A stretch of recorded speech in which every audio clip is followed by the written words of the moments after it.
on in. If you are shopping for a car now or in the next 12 months, I want you to type me in the comments. All right, so we know who we're talking to. And Instagram. All right, Instagram. I see Instagram log this out again because I switched from the screen. We're just getting used to this. But as you come in, if you are shopping for a car now or in the next 12 months, just type me. And I want to know, because I want to talk specifically to y'all. If you're shopping for a car, after that, that's fine. But I want to talk specifically to the people who are shopping now. Now, after you let us know if you're shopping, I want you to check in. Where we at? Where are we at today? Let me know where you are in the country. I like to do a roll call, check in. Where are we at in the country? Good to see you, Calvin. Good to see you, Catrella. Good to see you, Charlicia. Steeler Nation, St. Louis in the building. I see you. Okay.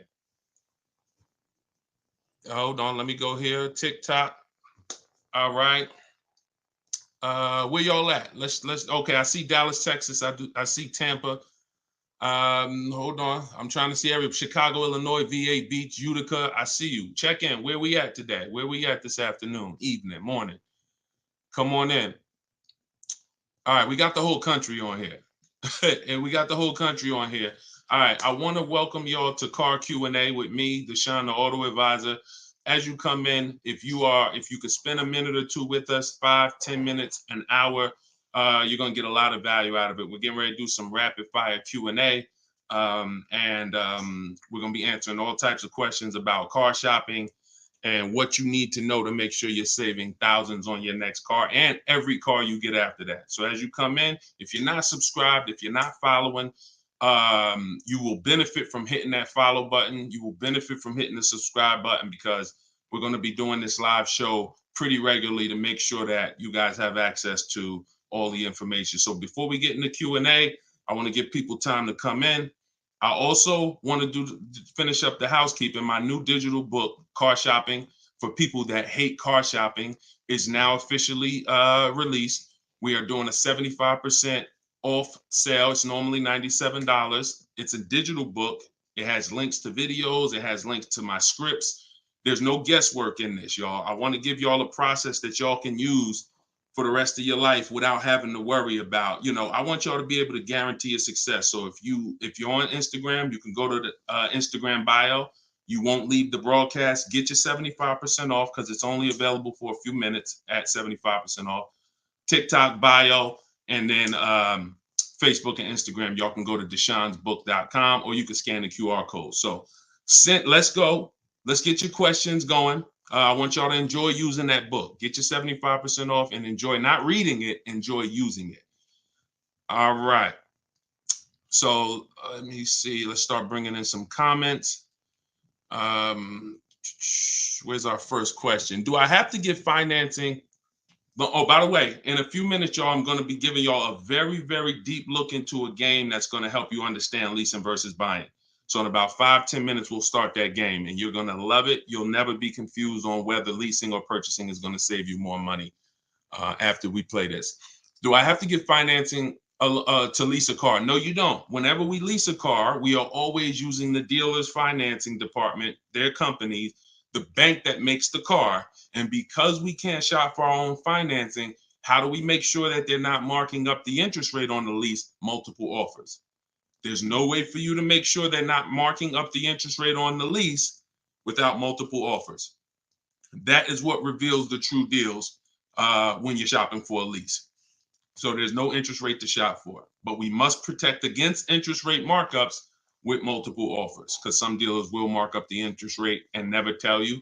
They'll just give you the quote, and they're depending on you not shopping their competition to find out that they marked up the interest rate on the lease.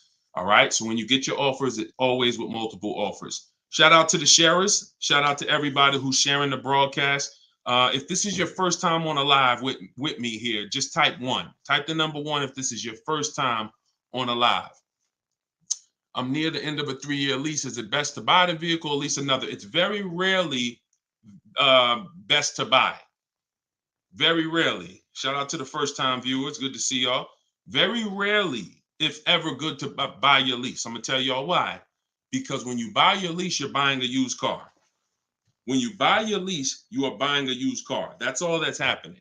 So, being that you are buying a used car, you need to know if would I normally buy a used car versus leasing. And the only way it makes sense to buy your lease out is if you're keeping the car another 8 years. I'm going to tell you why. You've already had the car for 3 years. You've already had the car for 3 years. Most people, when you buy your lease out, you're getting another 5 or 6 year loan for the balance. So you're committing to 8 or 9 years of payments on the same car. This spills into bad lease deals. The reason we don't take 48 months leases on a lease, because we're paying too long on a vehicle that we're giving back. We never want to be tied up long term in a vehicle we're giving back. That's the whole point. Leasing is meant to be 3 years, 39 months, sometimes 2 years, depending on what they're offering, in and out, switching cars very fast, always under warranty, keeping our payments low. Okay. Can y'all light up TikTok with the likes? Can y'all continue to tap the screen on TikTok? I see we got a few hundred people. We got about 400 people on total, all the broadcast. Could you actually hit that share button? Because I promise you, y'all, no one will ever get mad at you for sharing my page with them. I guarantee you that. In fact, my goal is to get them to thank you. Hey, thank you for sharing that. I like that guy's stuff. We try not to waste any time here. What about paying cash? VJ Live said, let me put this question up on the screen. If you're on, make sure you're subscribed on YouTube so y'all can see the whole thing, the presentation, when we share these numbers. We can't do that on Instagram and TikTok. So VJ Live said, what about paying cash? I have about 15,000 and I don't want payments, but they keep trying to push me to 25 grand range so I can have payments. Here's the thing. If you can find a quality car for 15 grand, great. If it's going to force you to buy something that's not, who's heard you always pay cash for a car? If, as you come in, thank you, Godhead. Shout out to the sharers. I see y'all. Who's heard always pay cash for a car? Type me in the comments. If you've heard always pay cash for a car, type me in the comments. I see y'all lighting up. Keep tapping the screen on TikTok. We appreciate it. Y'all lighting up the likes. Y'all can see where we at on the likes in the top left. Who's heard always pay cash? Right? 5150 times heard it. VJ Live said, heard it all my life. Now listen, bunch of Dave Ramsey advice. Now here's the real. Here's what I'm just telling y'all. We got a bunch of people on here, hundreds of you all say, yes, I've heard you pay cash for cars. Now there's two schools of thought here. One is no debt. Now if your philosophy is no debt, I'm not here to convince you to change your philosophy. Here's what I'm here to talk to you about. If your philosophy is I want to do what makes the most financial sense, then we'll have that conversation. Because people who could pay cash for cars and don't, they typically are making money on their money. When I was in the dealership, people would come in, they would ask, what are the interest rates this month? If the interest rates were 0%, something special like 0%, 1%, 2%, 3%, if they knew that they were getting 10, 15, 20% returns on their money, they're not going to put it in a car. They're going to use the bank's money at 1, 2, 3%, and they're going to use their money to keep making 10, 12, 15, 20%. That's the philosophy. So they view that as, I'll pay 3%. They view it more as a business transaction than as a leveraging money to make more money. See, some people will tell y'all people who don't pay cash for cars, they're into debt. But I'm here to tell you that when I sat with very, very savvy people in my career with Mercedes and General Motors, I had tons of people who could easily have wrote a check for the car. I want you to know that if your goals are to eventually get into making more money with your money, investing your money, getting 10%, 12%, 8%, trying to beat inflation, then you're going to have a problem putting your cash into cars. Because not only, if let's say we park right now, this is just as answering VJ Live's question, because I got it up on the screen here on YouTube and Facebook. He's asking about paying cars. And many of you, as you sit on the show, you'll see, Dad, that's a similar question. Many of you will see someone's going to ask the same question you have. When we start seeing that we can actually use the bank's money for less, we're gonna realize that when you put $20,000 of your hard-earned cash into a car, that money cannot make you more money. That $20,000 that you just put in the car cannot make you more money. You have maxed out the value of that $20,000. It's in a car, you can't pull it out. You could refinance, but that's not happening. You're going to refinance and just get another loan. The point is, your money's in that car now. So had you had an opportunity to invest that 20 and make 8%, 10%, 6%, 12%, that's what the people who don't pay cash for cars, who are wise, are doing.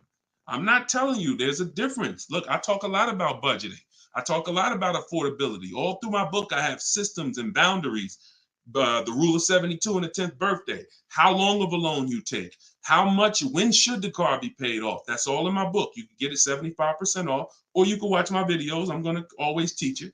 But if you want it all in one place right here, get the book, 75% off. It's in my TikTok or Instagram bio. But that's what we got to know. We got to know if we're going to use leverage and use the bank's money, there are extremes of leverage. There is over leverage. And we cannot be over leveraged. That means we're taking a loan that's too much, too long, we just want to borrow to try to afford a car. And you see this a lot with older cars, people buying luxury cars that they really can't afford because, brand new, the car is 80 grand. But if they get a 10-year-old one and they get a 5-year loan, now they're in a 2013 AMG Mercedes with 90,000 miles on it. So that's the opposite extreme. Using leverage and loans to buy things we can't afford. But then the other opposite extreme is paying cash when we don't have to. Finding that balance between getting the car we want, getting the best car we can afford. Because you said, hey, I'm trying to find a car for 15 grand. I can't find it. They want me to spend 20, 25. Well, the name of the game is you better learn how to find if there's any cars out there for 15, you better learn how to find them. And you look everywhere, you look over all the marketplaces, and before you raise your budget up to 2025, we have something we do called the perfect budget. You got to go to 17 first. You don't go from 15 to 2025.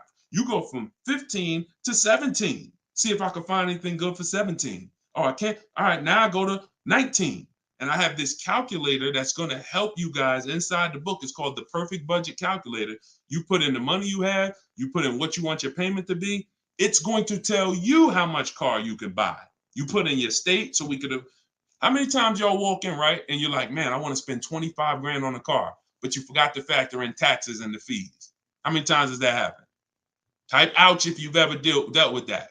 Let's be willing to be honest. You had a budget in your mind. This is what I want my monthly payment to be. This is what I want to spend on the car. Next thing you know, you're a little over that budget, or sometimes a lot over that budget, and you're leaving like, all right, I see you, 919 Mike. Thank you. I see you, Mika Larkin. Shout out to everybody willing to be honest. See, in order for us to really make sure we don't make these mistakes, we got to be honest of the fact we've made them. So that's what we want to do. We want a budgeting system that tells us when we can. You spend any more than this, and you're going to be over your budget. You said you want a payment of $400 a month. That means you said you only got $1,000 to put down, or nothing to put down. Here's what you can spend on a car. And when you use this perfect budget calculator, you're going to never go over budget. Because honestly, y'all, we don't want to be anywhere near our top of our budget. We want to be shopping under our budget. That's where I want y'all. Under your budget. That's why I said if your budget was 15 and then your max might be 20, 25 with a loan, all right, we got to go from 15 to 17, to 17.5 to 18. We don't just jump to 20, 25. But we need a methodical system to do that, to help us do that. How do I get out of an upside down lease? Jose, you can only sell out of it. That's all you could do. You could sell out of it. If you, no matter what, y'all, who's in a car that they want to replace and they think they're upside down? They may have some negative equity. This is all in the book. I would really like y'all, the reason why I'm doing the 75% off, couple reasons. The book just officially came out, but I really want y'all not having to remember this. Yes, this live rebroadcast is going to be syndicated. So no matter when you're watching it, the information is going to be valuable and applicable. But I really want y'all to have the book so that you can actually reference the information over and over again. Thank you, B-Bad. Thank you for this info. Thank you, SJF Racing. So, all right. Yes, 25 goes to 30 real fast. Let me show y'all something, and then we'll continue. This is where we are right now on Goodreads.com. We're rated 4.94. We've already received 27 reviews, 31 ratings, and the book hasn't been out yet. So if you go to Goodreads.com, if you're on YouTube, if you're on Facebook, you can see what I'm posting. But I'm sharing the fact we're already rated 4.94, 31 ratings, and the book hasn't come out yet. So now that it's officially out, I really want y'all to have it. And so make sure you take advantage. Get your 75% off. It's normally $97, but while you're watching here, it's 75% off. Everything I teach is in there in one place, so you don't have to remember it. All right. If you have let's talk to the people who are in an upside down lease or upside down loan. First of all, we don't want to be there. I'm gonna tell y'all why. If you're in an upside down lease, that means you didn't pick your mileage correctly. That means something happened, because with a lease, you have to have predictable miles.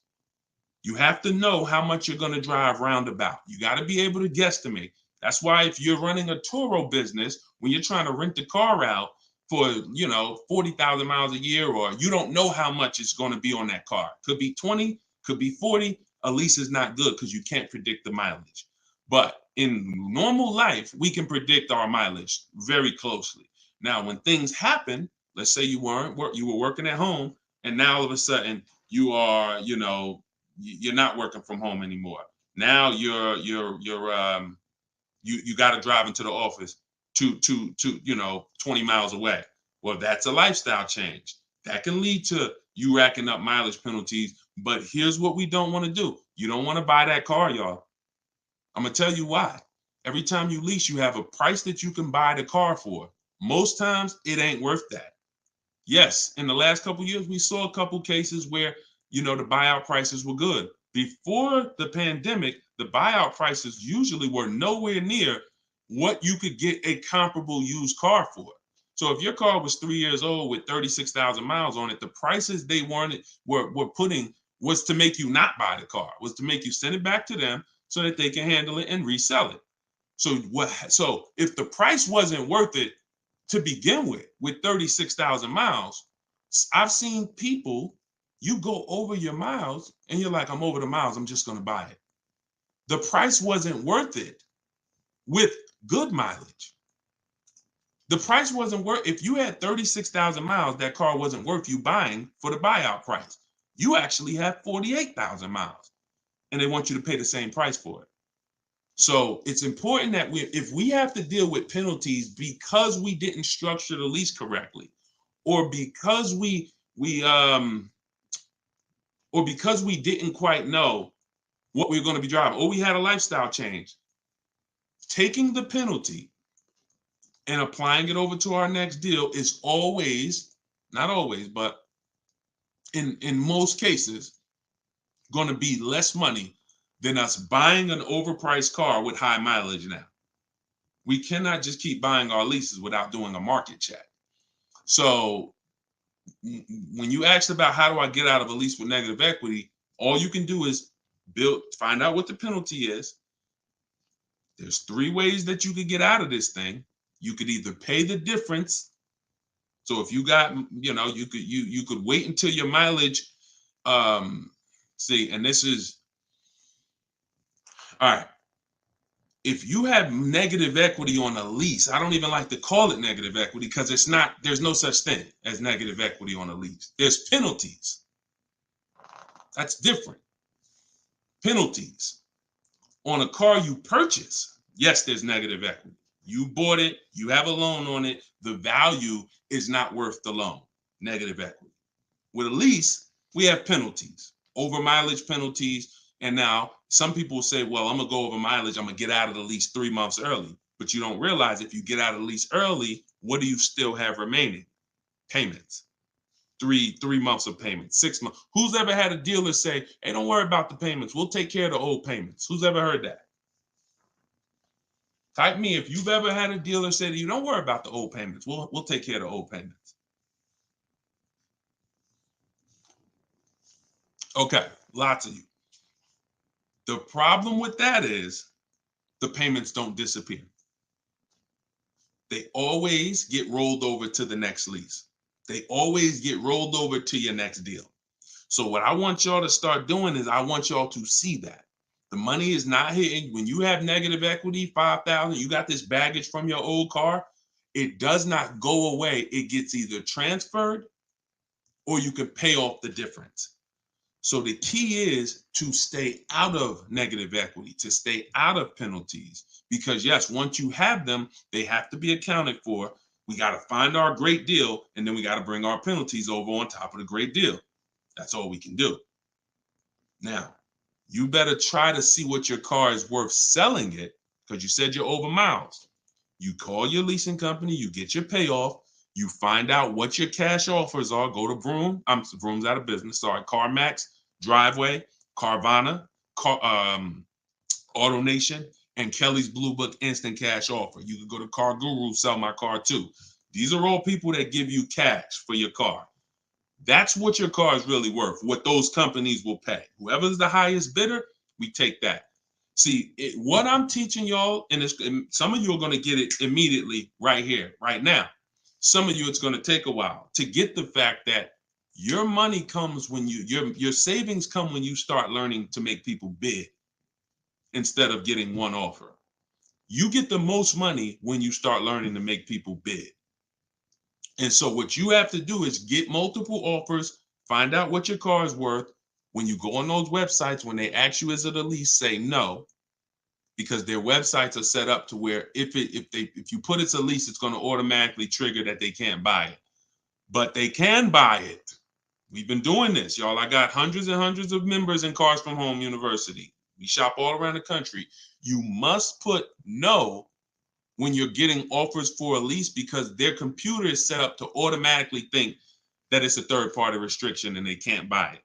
But when you call your bank, you're going to ask them, do I have a third-party restriction? If they say no, then that means you can sell to anybody.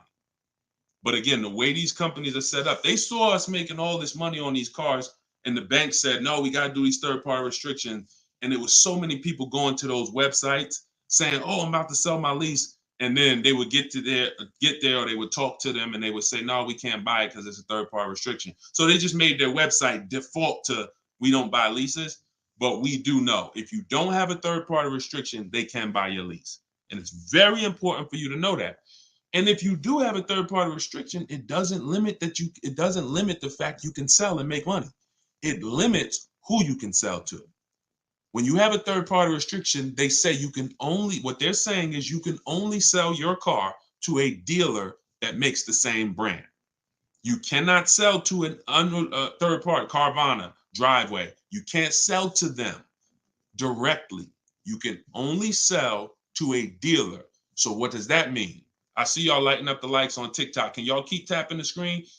Let's keep those likes going up. I see it. I appreciate it. And thank you to everybody sharing. So when you are, I just got off my point, but I know it was about selling. So multiple offers, y'all. This is all in the book, Car Shopping for People That Hate Car Shopping. Who has their copy? Who got their copy? We'll continue. We got some more time. We're gonna keep doing Q&A, but who got their copy of the book already? Who got their 75% off? I really want y'all using this. The book is affordable for everybody. Everybody. All right, especially at 75. Now it should show, make sure it's not showing the $97 price. That's the normal price. I see you, 5150. Okay. All right, I see you, Jimbo. Okay. Okay, I see you, Diane. I appreciate you. Okay, and I want y'all to use it. Don't read it, use it. That is like literally it's an action guide. That ain't a book you read and then you have a bunch of things you got to remember. I'm walking you through the process step by step.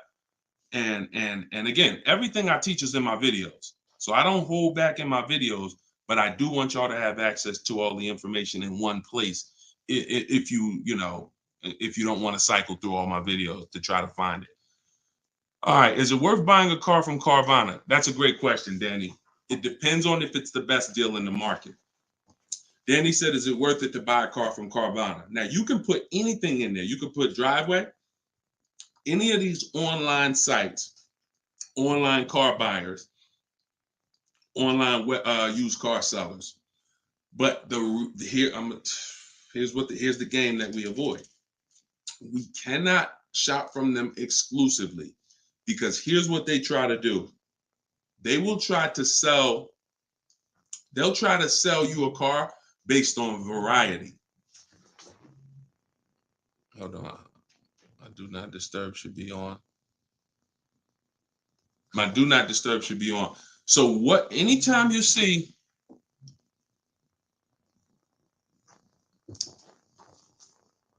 hold on one second. I keep getting a call and I don't know why it always does this. I don't want to lose the people on Instagram. Hold on, Instagram. We got you. All right. We should be back on Instagram now. Okay. So most times, especially when we're selling our cars to these people, you got to realize we sell our cars to Carvana, to Driveway, to all these companies because they pay more than dealers on average.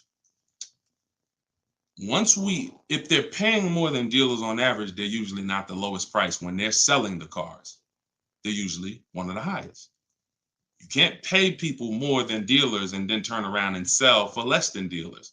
That could be part of the reason why Vroom went out of business. But whenever we shop for a pre-owned car, Carvana is always on the list. Whenever we shop for a pre-owned car, CarMax is always on the list. Driveway is always on the list. Why? Because we shop everywhere there's a used car. You may have been trained to shop local with used cars or to shop I only go to Car Gurus. Then you're missing the stuff that's on cars.com. You're missing the stuff that's on carfax.com. You're missing the stuff that's on Driveway.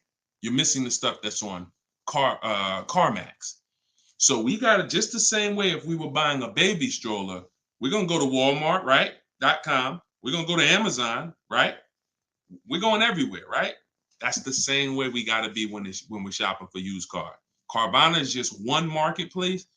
And unfortunately, there are people who shop from them exclusively because they're like, oh, I just love Carvana. I don't have to go into the dealer. And they don't realize that, one, what I teach you won't be in a dealer more than 30 minutes.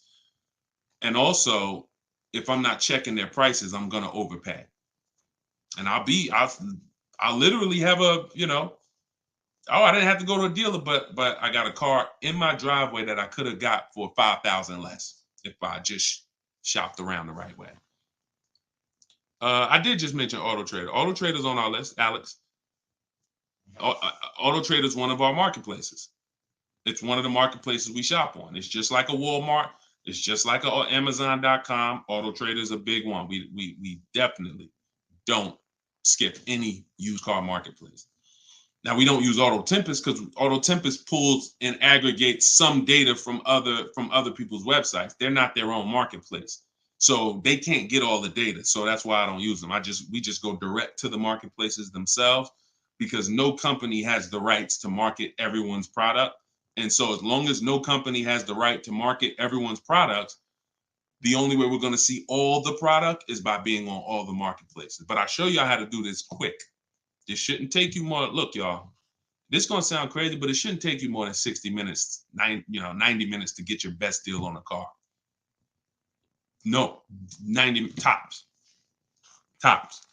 Not only do I want y'all saving thousands, I want y'all to save time. Deciding what you want, shopping, test driving, that takes time. That's fun. Getting the deal, that should not take you more than 60 to 90 minutes when you learn how to get bids. Okay. And the more you stick around, the more you use what I teach, you're going to make deals and save more money in like less time. I don't want to spend more than 60, 90 minutes getting my car deal, and I don't. All right. Ivan said, planning to get a new car ASAP. What are the steps to prepare that you would suggest? Well, first thing is to know whether you're buying or leasing. Let's go into this game. All right, let's go into this game. Thanks for reminding me. Now let's this is a game that I've done this on in some master classes. This is also in Cars from Home University, my video library. So what I want to show y'all is I want to show y'all this game I like to call Who's Winning. Okay? This is why. Now listen, we get ready to make some people mad at some people. I don't want y'all to get mad, but once y'all see this, y'all are gonna be mad at some people who taught y'all bad information about leasing, and it's cost y'all money. This is always step one. Now I'm getting calls from Facebook. How could this is so weird. I don't get how the heck I have my phone on do not disturb and I'm still getting calls. That is so weird to me. Got to figure that out. So bear with us, Instagram. Instagram is always the one that has to bear with us, but all right. So this is what we're doing here. And look, go to YouTube or go to Facebook and watch the rebroadcast. Rob Rue said, where do I purchase the book? Everybody who wants to purchase the book and get the 75% off, if you're on Instagram or TikTok, go to my bio, click the picture of me, go to my bio, you'll see a link, and then you'll see 75% off. Grab it. You won't even leave the broadcast, so you don't have to worry. You'll be right here. You'll still be able to hear me.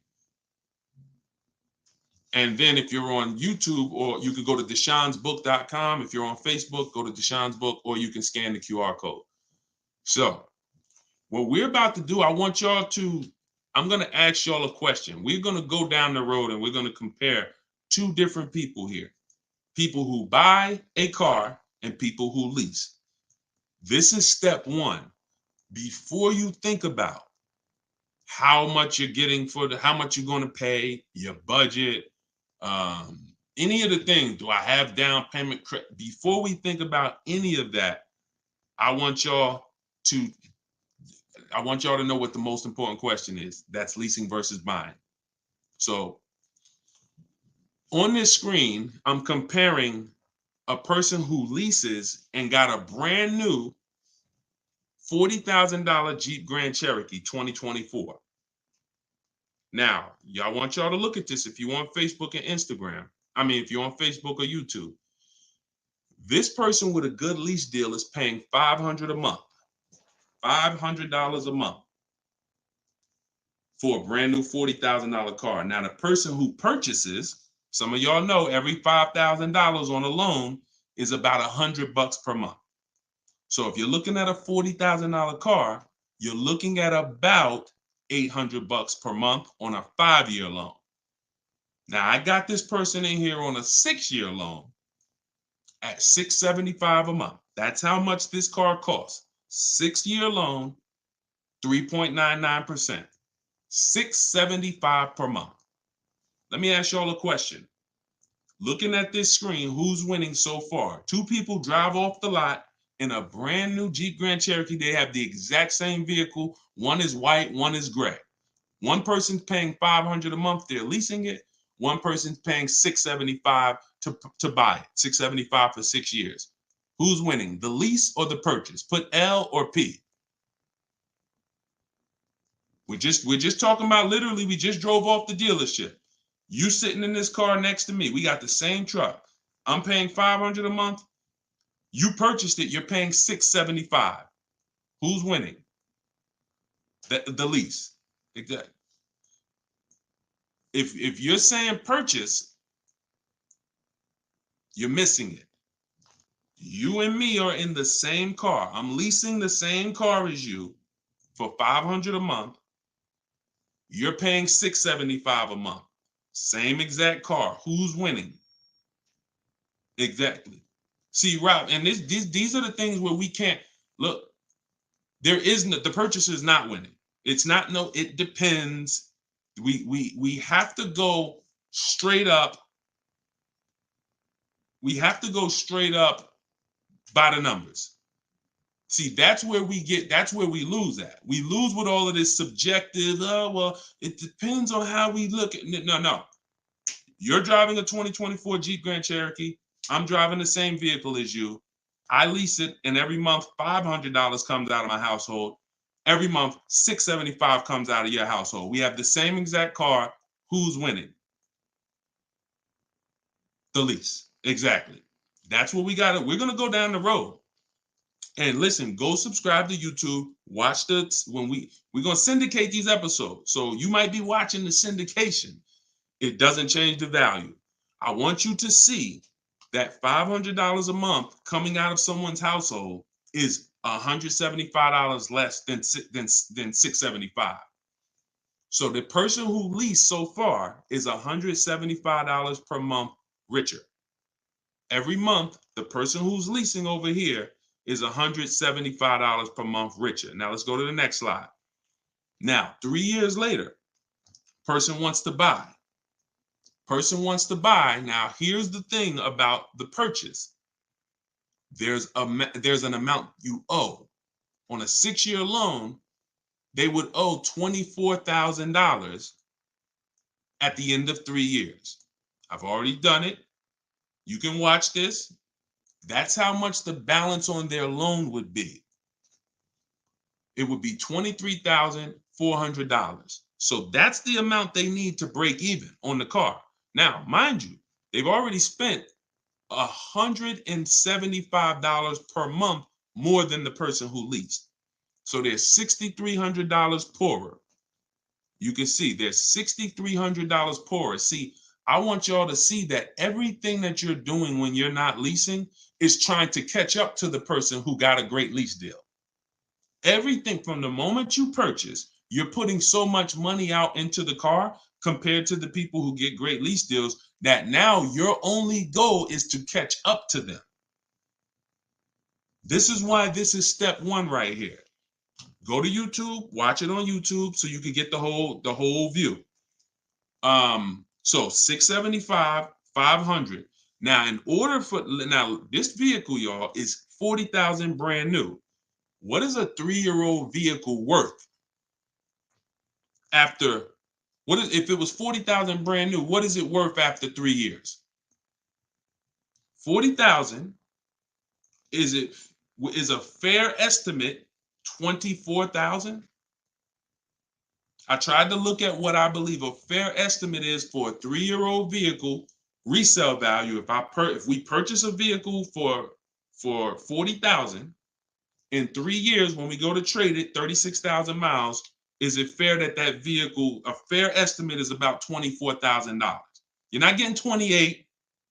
Let's be honest here. We're not buying a vehicle for 40, coming back and get 28 3 years later. So here's the problem. When we get 20, you're not getting 28. And don't let the last 2-3 years of having high resale values confuse y'all. Don't do that. You will destroy yourself. You don't want to. There is no class, Solomon. There is no class. This is the class. Just tune in and lock in. Like, this is serious financial education that is going to be simple if you just focus on it. If you buy a vehicle for 40, the average that you're going to see that vehicle when you go trade it in is you get about 24 on. That is going to be a good cash resale value. And that's what happens to most people. And as you can see, they still owe, if your vehicle's only worth 23,400. I mean, if your vehicle's only worth 24, but you owe 23,400, you're breaking even. This is nothing. Like, I've already spent so much more than the person leasing. And now when I go to trade my car in, I'm not even able to get enough money to catch up to them. I'm not able to I'm $6,300 behind the person who leased when you purchase, and I'd have to get all that money back to make it worth it to have bought. That's why, y'all, when you buy your cars and trade in, you notice how much you always worry about how much you're going to get for the car. Y'all notice that if you're a person and you buy your cars and you keep them 2, 3, 4, 5, 6 years, you notice how you're always worried about, man, that's all you're giving me for my car? That's all you're giving me? Nah, you got to give me more than that. You know who doesn't worry about that? Keepers. Anybody in here who buys a car, keeps it till the wheels fall off, you never worry about what the car is worth, right? Because you're using all that value. That's what we do when we purchase. But here with a lease, you're always behind. If you purchase a brand new car compared to a person who leases, you're always behind. You can't catch up with them. You're paying too much money. So this is an intro. We didn't even talk about the fact, what if the person has an accident? And I really like wish that y'all could see this on YouTube. And can y'all see the screen on Instagram? I don't know. Are y'all able to see the slides on Instagram?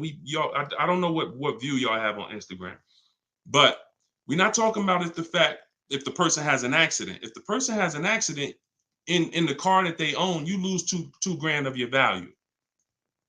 So the buyer is always behind. Now we can go down the road. When we go down the road, you'll see that eventually the person starts catching up, but it's only after 8 years. You can't catch up to somebody who's paying $175 a month less than you to drive the same car as you. That money just keeps adding up. And we were taught that we're supposed to purchase, but only if you're long term. That is when you purchase. 8 years, nothing more. All right. So I got to see how I'll probably try to do this and go deeper when I can get some. It's hard to do it because they can't, everybody can't see it. So just watch the replay of it, and you'll be able to see it. But this is the difference, y'all. Queen Mama said, "I'm a keeper and I need to break. I need a break from car payment." See, but let me ask you. Can I ask y'all a real question? Why are car payments the only payments we need a break from? Let me ask y'all a very real question, because car payments we need a break from, but we're okay with cell phone payments. We're okay with insurance payments. We're okay with car insurance payments. We're okay with, this is like a cost of living. And I don't have a problem when it comes to financially, I want to pay cash for a car, and I'm just going to keep my debt down, and I'm going to make sure that, the interest rates are high right now, so I'm not going to look to borrow. I'm just going to pay cash. That's fine.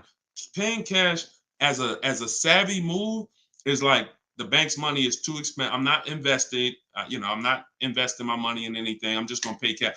But why are car payments the only ones it's the only payment we look and say, well, I want to avoid that. We don't do it with houses. We don't do it with anything else in life. And sometimes it makes us get a bad car because we like, oh, I'm just going to save up $8,000. I'm just going to say. Meanwhile, if we knew how to properly structure our deals, we can get the best car for our budget, under our budget. Because y'all know all cash is saved up payments, right? All people be like, oh, I'm going to pay cash. If you save up $20,000, that's just a bunch of saved up payments. Yeah, she said, I'm tired of house payments too. I understand. And again, if we have the cash and we can go and we can look, I'm going to teach you how to pay cash for cars if it makes sense. And if you have cash, that's great. We got to make sure we get the best price on the car. But at the same time, you need to know when it doesn't make sense to pay cash. If they're doing 0% financing on the car you want, why wouldn't we use the bank's money at 0% and let our money continue to make money, or continue to keep our cash free? So again, because there's nothing to justify it. There's nothing to make it make sense. Oh, I don't want car payments. I don't want any of the payments that I have in my life. But my goal is to get the best the best out of what I'm paying for. But yeah, it's a lot that goes into it. You got to make sure that those that's why y'all, we got to shop below our budget. I need a break from rent. Yeah, we got to shop below our budget. Look, when we let people talk us into cars that are above our payments goals, that are above our monthly expense goals, oh, now we get tired of them. But if your monthly budget was 500 and you went in and you left with a great car at 450, 425, you ain't really tired of that payment. You're tired of the payment, right? Like, you're tired of the payment that's 700 when you really didn't want to go above 650. Now you're like, dang, I'm paying 700 for this car. Dang, I'm getting tired of this. When you're under, you don't get tired when you're under your budget. You get what I'm saying? Does that make sense? Type I don't know, $, if that makes sense. We only get tired of payments when they're over our budget. When they're comfortably within our budget, we're never tired of them. That's why we're fine. So, but we got to learn how to get the best cars for our budget, and that comes through multiple bids. You have no idea. And then it comes through leasing versus buying, which is what we've been talking about in this initial thing. In this initial thing. I'll try to get everybody on one stream, where y'all could all see, because I really want to focus on the people who can see the slides. And because I know I could engage with them because they can see the slides, and then but it's people who can't. So that's all right. We'll continue to adjust. But you got to know, believe me when I tell you, thousands of people have learned that the biggest issue of affordability for the cars that they're driving was the fact that they didn't understand leasing. Leasing is going to get you 30, 40% more car for the same money when you learn how to get great lease deals. All day long. So if it's people who driving a daggone $50,000 car, they got a $900, $1,000, $1,100 a month payment. At the same time as people driving $50,000 cars, and look, this is their payment. I'm gonna show y'all something that's gonna blow your mind. You can't believe that this is a payment on a car. Right here, look. Greg is in our Facebook group. He's in our Cars from Home University program. He said, my first time posting here. His MSRP on his car that he got, it's a Kia EV6 Win with the tech package. $56,275 car, y'all. $56,000. That vehicle, if he went in there and said, I want to purchase that, man, I'm not leasing nothing. How much is it? That vehicle is $1,100 a month on its best day. 5-year loan, $1,100 a month. If he stretches out the loan 6 years, maybe it's $1,000 a month. I don't ever recommend you go above a 6-year loan. When we get into structuring our deal, y'all gonna hear me talk about the rule of 72, 10th birthday. We don't ever want to go above a 6-year loan. It's very risky, and it's a sign of affordability. We can't afford the car. It's like a 40, 50-year mortgage. So the point is, if he walks in to get that car, he's leaving with a $1,000 car payment. Same car. Look at what he got, y'all. Shopping multiple offers. The dealer that won the bid, his payment is $527 a month. $527 a month. He gave him first month's payment, and he drove off. He said no other dealer came close. Some people may have shopped that car and said, Deshone, I was shopping a lease for that car. They was telling me it's $800 a month. Absolutely. That's normal, because the overpriced dealers that we don't buy from are going to take their shots. But in order for us to see that, wait, this car is not really $800. The best deal on this car is $527. We have to shop multiple offers. Now, it's not always going to be that dramatic, but I promise y'all, when y'all shop multiple offers, it's going to blow your mind. The best deal to the worst deal is going to be $3,000 to $5,000 different. And you're going to see that some of the dealers that you've trusted the most, that you've been buying from, maybe your family been buying cars from them, some of them may be the ones to take the biggest shot at you. So you have to shop multiple offers. But y'all see how there's no comparison to that deal Greg just got? $527 a month. Another person is driving the exact same vehicle paying $900. This is how, when y'all see these videos of that, people average car payment is $1,000. How? Because they don't understand leasing. They don't understand leasing.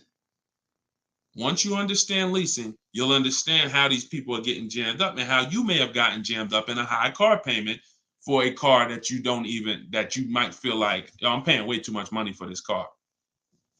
And then the opposite side is, if we are purchasing, we have to make sure we are getting the best price for the car and we are getting the best interest rate we can get.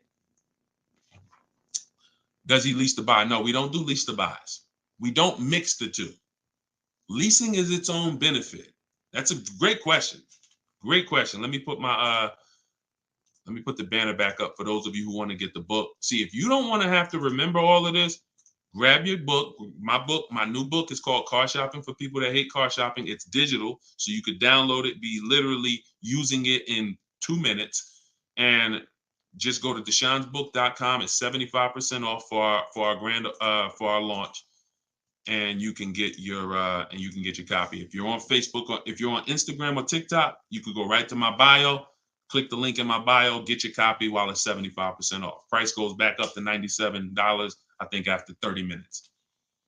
All right, so your payment is over $1,100 now, and look, that means your loan is probably somewhere around 60 grand or more. Depends on how much it depends on what your term was. So if your payment was $1,100 a month, on a 5-year term, that's a $60,000 loan. That's about a $5,500 loan on a 5-year term. So you want to look at other ways to acquire that car. Is there a way that I could have been in this car for less money? Now, watch this, Gigaware, because he's being honest. My payments is $1,100. If you are buying that car and your intention is to keep it, and that means your intention is to keep it for 8+ years, you're going to pay off that car, and then you're going to just, start to catch you. Once you don't have a car payment, you can start to catch up to the person who leased, because the person who leases is always going to have a payment. That's the downside about leasing. There is no opportunity for you to pay off the car, and you don't want to. Again, it's not like when you're not keeping cars long enough, you're getting great lease deals. The goal is not to pay off the car. The goal is to drive the most car I can for the least amount of money. That's the goal with a lease. The goal with a purchase is to now pay off the car and start to now keep the car long enough for the depreciation to cool off. Depreciation is the value that it loses every year. Thank you, Becky. Good to see you as well. Long time. Great to see you. So depreciation is the value the car loses every year. When you buy a brand new car, you lose 20% the first year. Then you lose 15%. Then you lose 15%. Then you lose 12%. Then you lose 10%.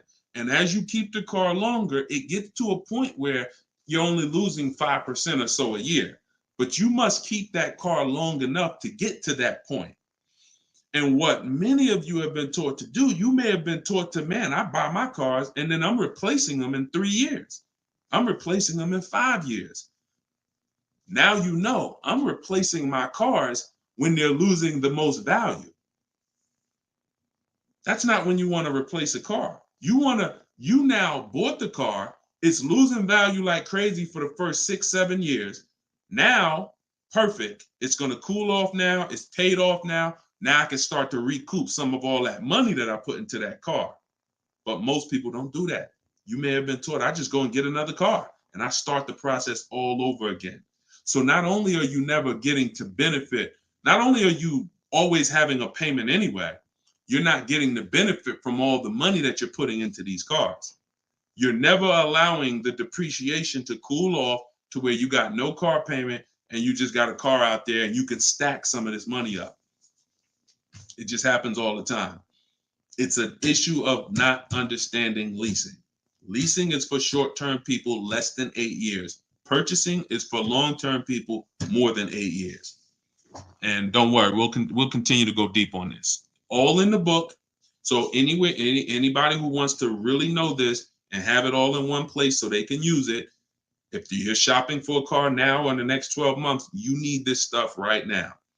You know, I got tons of videos all over all my Facebook pages. But if you want all the information in one spot, get your book at 75% off. Just make sure that it's not showing the $97 price.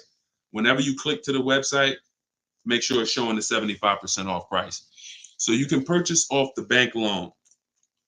I don't know what you mean by that, Skinner. Is it smart to lease and then buy it out? No, see, and again, that's a very common question. Yo, what's the benefit of that? I mean, somewhere along the lines, we heard about leasing to buy. We don't want to, you're only leasing because you don't want to buy the car. You're buying the car because you want to keep it and take care of it for the long run. I see you, Dr. Coop. Congratulations. She said, I got the book. Enjoy it. Use it. Don't read it. Use it. And, I really can't wait to hear your success story. There's no reason. Look, when I'm going into a lease, and you got to have this in your tool belt. Some of you, your children are not going to keep a car 8 years. You're going to need to set them up to get a great lease. Yeah, you might be a person who like Deshone. I just buy my car, man, I keep it 10 years. If that's you, type K for keeper.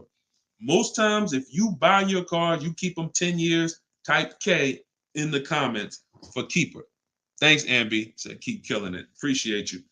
If you are, the book is called Car Shopping for People That Hate Car Shopping. It's in my TikTok bio and it's in my Instagram bio. But I think you only got, it's 30 minutes. You could get it for 75% off. While everybody is on, you could get it 75% off. Okay, so keepers, you are not, you're not worried. That's when you buy. When I'm going into lease, I'm not thinking about keeping. We don't want to mix the two. Leasing is, I'm going to get a great lease deal where I drive a brand new car for pennies compared to purchasing. Or for a small percentage compared to purchasing. That is a lease. My goal is not to buy the car. It's not to buy the car. You see, when we keep, we win. When we lease, we win, as long as we're getting good deals. But it's people who are mixing the two, and that might be you, and that's where we lose. We buy, and then we trade. We buy, and then we sell it in 2 years, 3 years, 4 years. We tired of it. Oh, I'm gonna go switch out of this. That's mixing. The other one is you lease, and then you purchase the lease.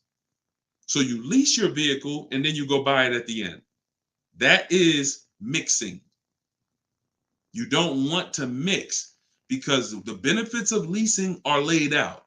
The benefits of purchasing are laid out. Very clear, separate benefits. When you mix the two strategies, you lose the benefits. And again, most people who would tell you they bought their lease, they're buying it with a 5 or 6 year loan when they've already been paying 3 years to lease it. The lease is 3 years. The loan is 5 years. That's 8 years. And I'm going to tell y'all how this happened. How I figured out this was so bad, I'm going to be honest with y'all. I was in the dealership one day. Somebody comes in. They're like, hey, I want to replace my car. So I go out and I look at the car. I ask them what they owe. No, I don't think I asked them what they owe.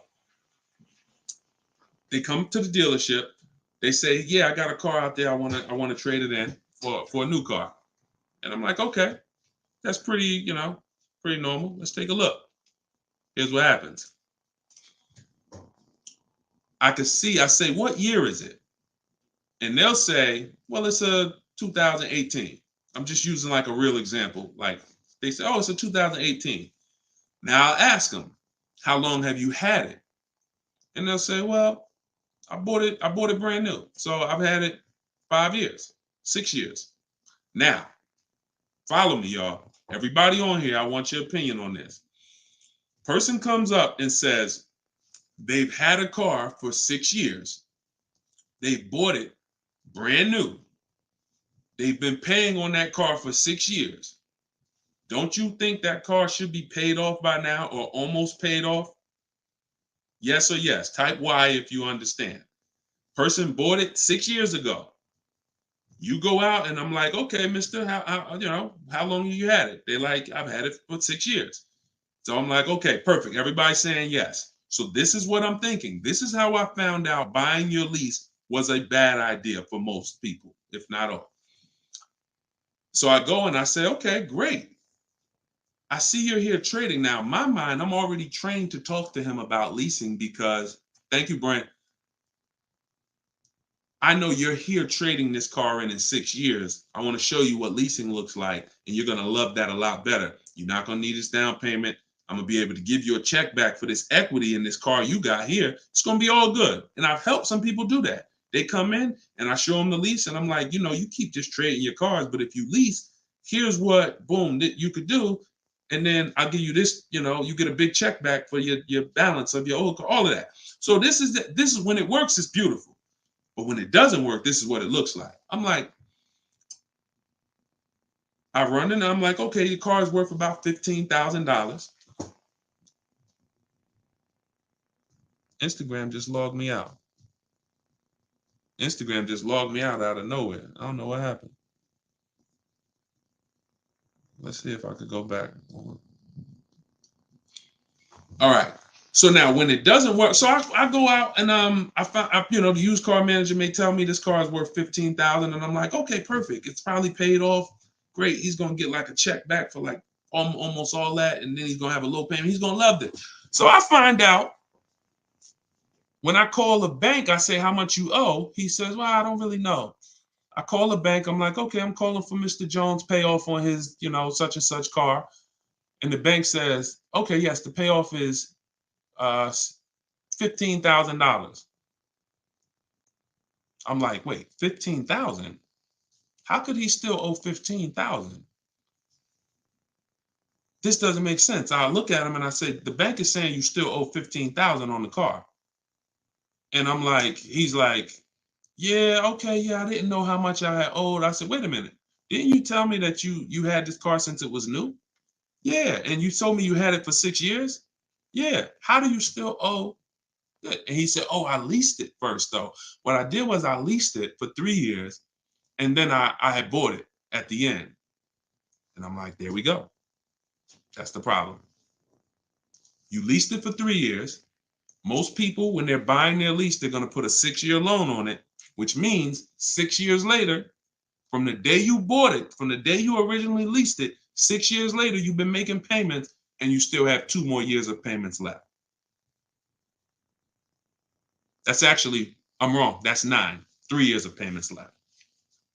Happens all the time. So I literally, y'all, smart people on here, you'd never take a 9-year loan, right? Type never. You never take a 9-year loan. If you're enjoying, please subscribe to the YouTube channel. If you're not subscribed already, we still got probably 400 or 500 people on here throughout all the platforms. If you, whatever platform you're on, make sure you're following us, because this is the stuff we do. You would never, right? You would never take a 9-year loan. But the same adamant, we're adamant we'd never take a 9-year loan. We got to see every single time. Thank you so much. I appreciate the gifts on TikTok and all the platforms. We got to take every time we hear about buying our lease out, unless we're going to pay cash for it, which is another discussion. But most people are not. They're going to take a 5 or 6 year loan out. So as soon as you hear lease to buy, as soon as you think lease to buy, I want you to think 8 or 9 years of payments on the same car. That's why it's a bad idea. That's why it's a horrible idea. Okay.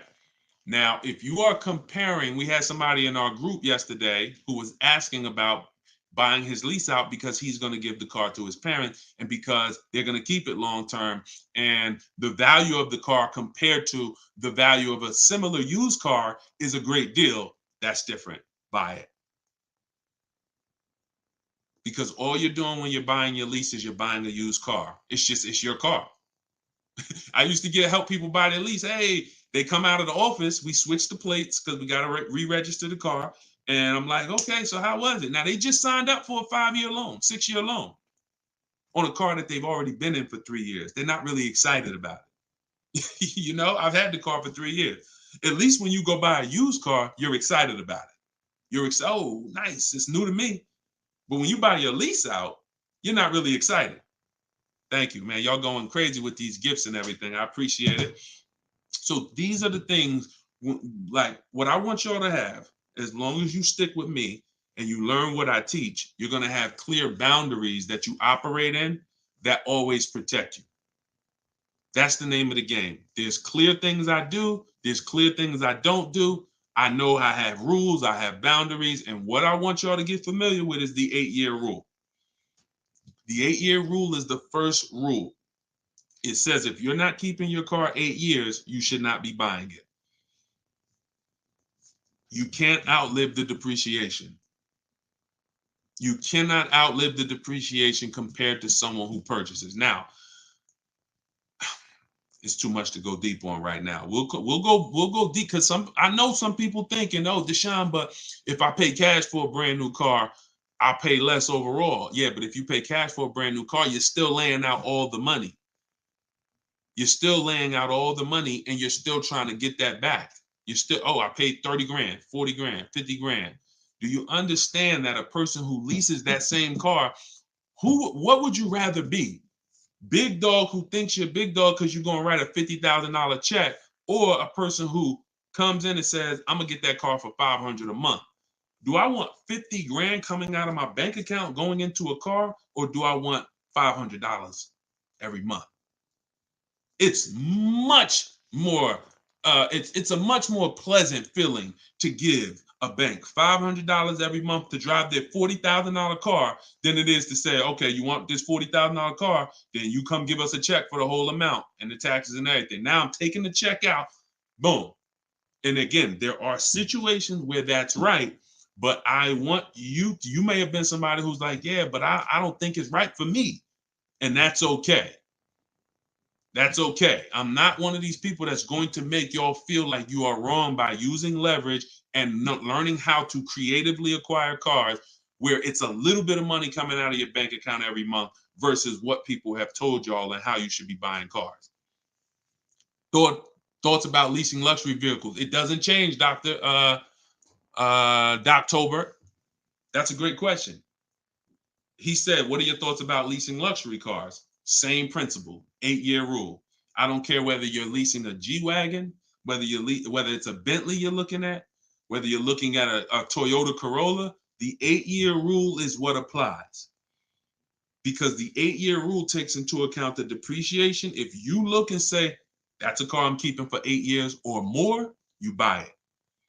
If that's a car you're not keeping 8 years, you're going to see you'll pay thousands less and drive a better car leasing it, even if you try to buy it used. So I'll need more than one broadcast to really go deep on this. I'm just getting familiar with how to use all of these tools where I can show you all stuff. But we'll continue to go deep on this. This is not a subject. If you've gotten years and years of bad advice, it's not always. Some of you get a breakthrough immediately, and some of you it takes more time because again, it's been beaten to your head, and people with loud voices who shout tell you this is what you do, or you never do this, or you always do it like this. You know, like who's heard somebody say never buy a used car? I mean, never buy a new car, always buy used. Who's heard that? Type of U for used. If you were taught you always get a used car, you should never get a new car. Who's taught that? And we got a couple more minutes. We'll stay on. We'll do some more questions. As long as y'all continue to share the broadcast and continue to stay tuned in, I see we still got hundreds of people on. Then we'll continue. All right, now let me tell y'all how. See. You either have to teach something that works for everybody, or what you teach will mess people up. If somebody says to y'all, every single one of you should be buying used cars, because that's what they'll say. Never buy a new car. Everybody on here should be buying a used car. So that means you think everybody in the country should be buying used cars, right? Yeah, absolutely. Nobody should buy a new car. Nobody in this whole country should buy a new car. Like, no, always buy a used car. Okay, perfect. So let's just say if you had your wish, everybody in the country will be buying used cars, right? Because that'd be better for them, right? Yes, if I had my wish, everybody would be buying used cars. Then here's my question. How do they become used cars then? How do they become used cars if everyone is buying used cars? I want y'all to think about this. If you had your wish, you could snap your finger, Mr. Financial Advisor, whatever you teach. How could everyone buy used cars? It's impossible. The cars come in new. They don't just, so if everybody was buying used cars, what's happening to the new cars? They're just sitting there. And then, so that's not a practical solution. How do we acquire? Who should be buying brand new cars? People who are going to lease them, and people who are buying new cars, who want to purchase, keep long term, and you could afford new. That's only if some people say, Deshone, I want to buy. I'm not leasing, I want to buy. I keep my car, but should I buy new or pre-owned? That depends on budget. That depends on, unless you want one specific from a year, sometimes it'd be like, oh, I want this special year. But if it's a case of, you know what, I could afford both. Should I buy new? Should I buy pre-owned? That's a matter of budget and preference. If I could afford a new one and I can keep it long enough to outlive the depreciation, then I'll buy new. But if I can't afford to get a quality vehicle for my budget, then I'll buy pre-owned. And some people want to treat themselves. Some people like, I only get a new car every 10 years, Deshone. I'm going to get something new. That's fine. That's fine. As long as it's long term, because time heals all wounds. We killing the likes on TikTok too. I appreciate everybody tapping the screen. Y'all still running the likes up. Appreciate it. Shout out to the subscribers. If you haven't subscribed to us on YouTube yet, please, we invite you to subscribe. This is what we'll do. You'll get notifications of when we live, so you can make sure you tapped in. I see you, Barbara. She said, I just bought the book. I appreciate everybody who got the book at 75% off. This is the launch. I'm excited. As y'all saw earlier in the broadcast, we're already rated 4.94 on Goodreads.com. We got 31 reviews.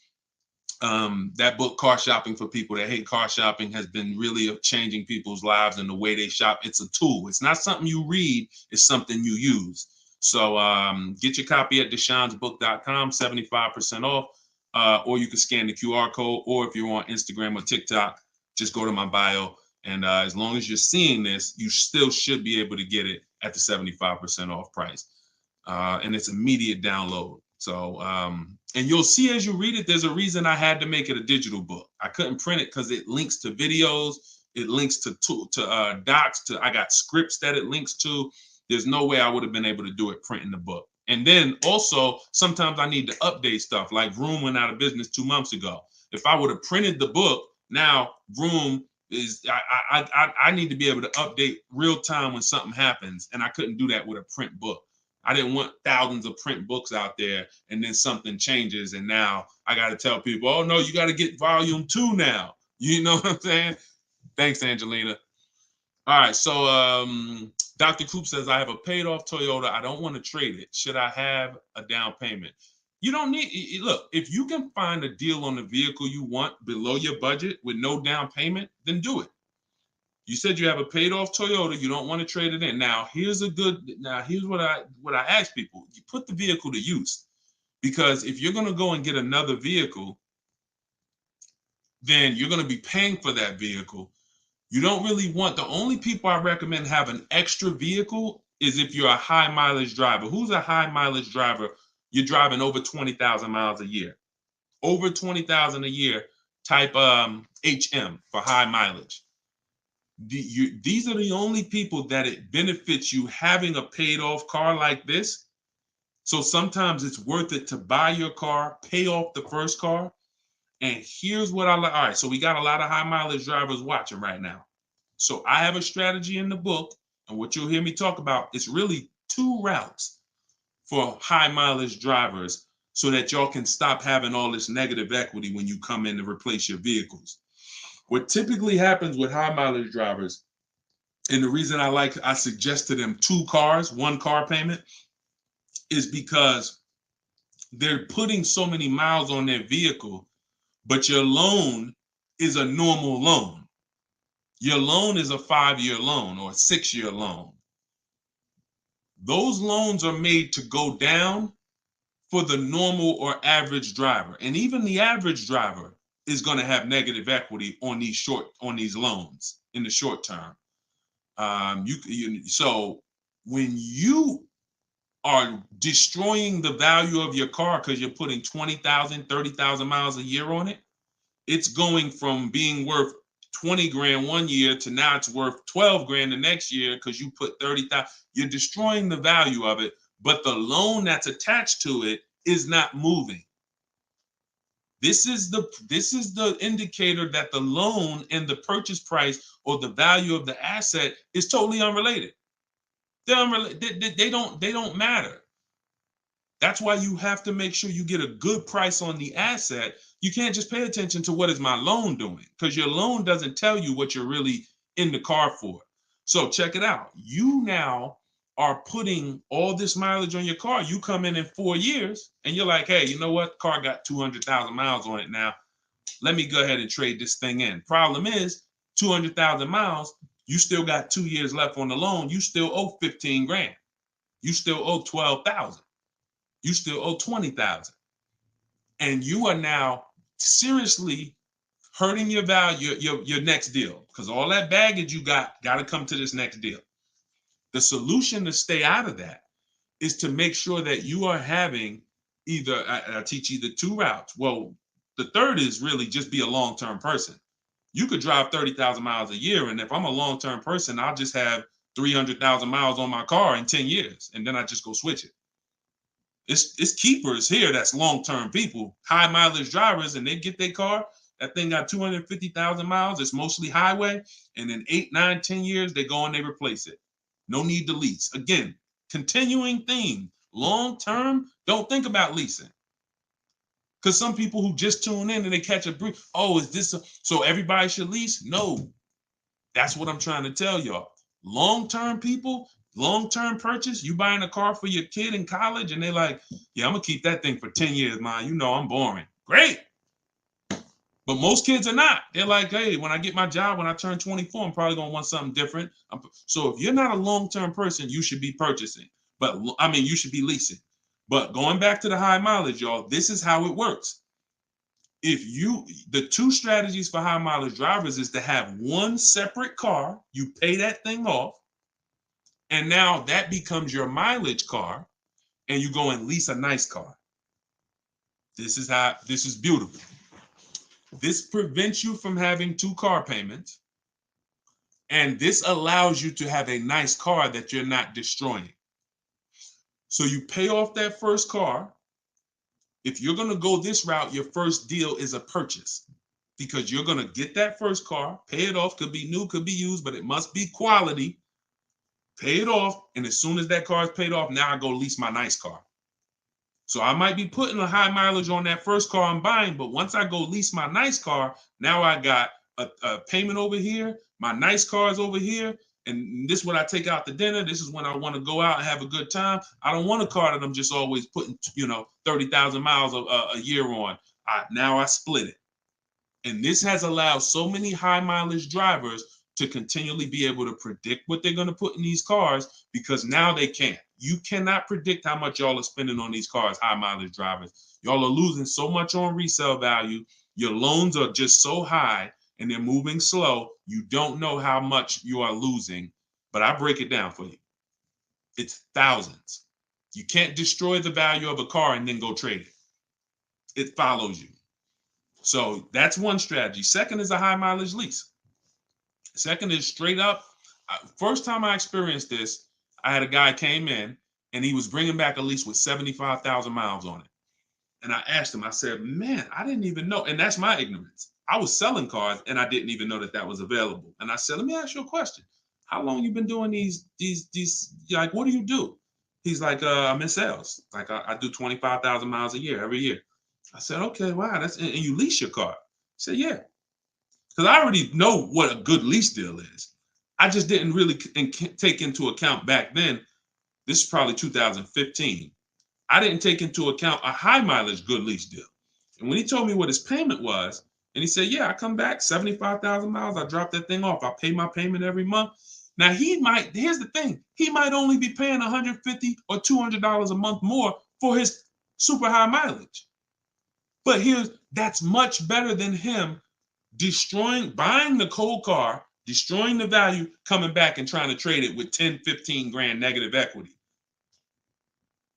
So strategy, you are not really purchasing cars with strategy until leasing and purchasing is in your tool belt and you know when to use which. For your family, not just you, for your family. It's not just you. All right.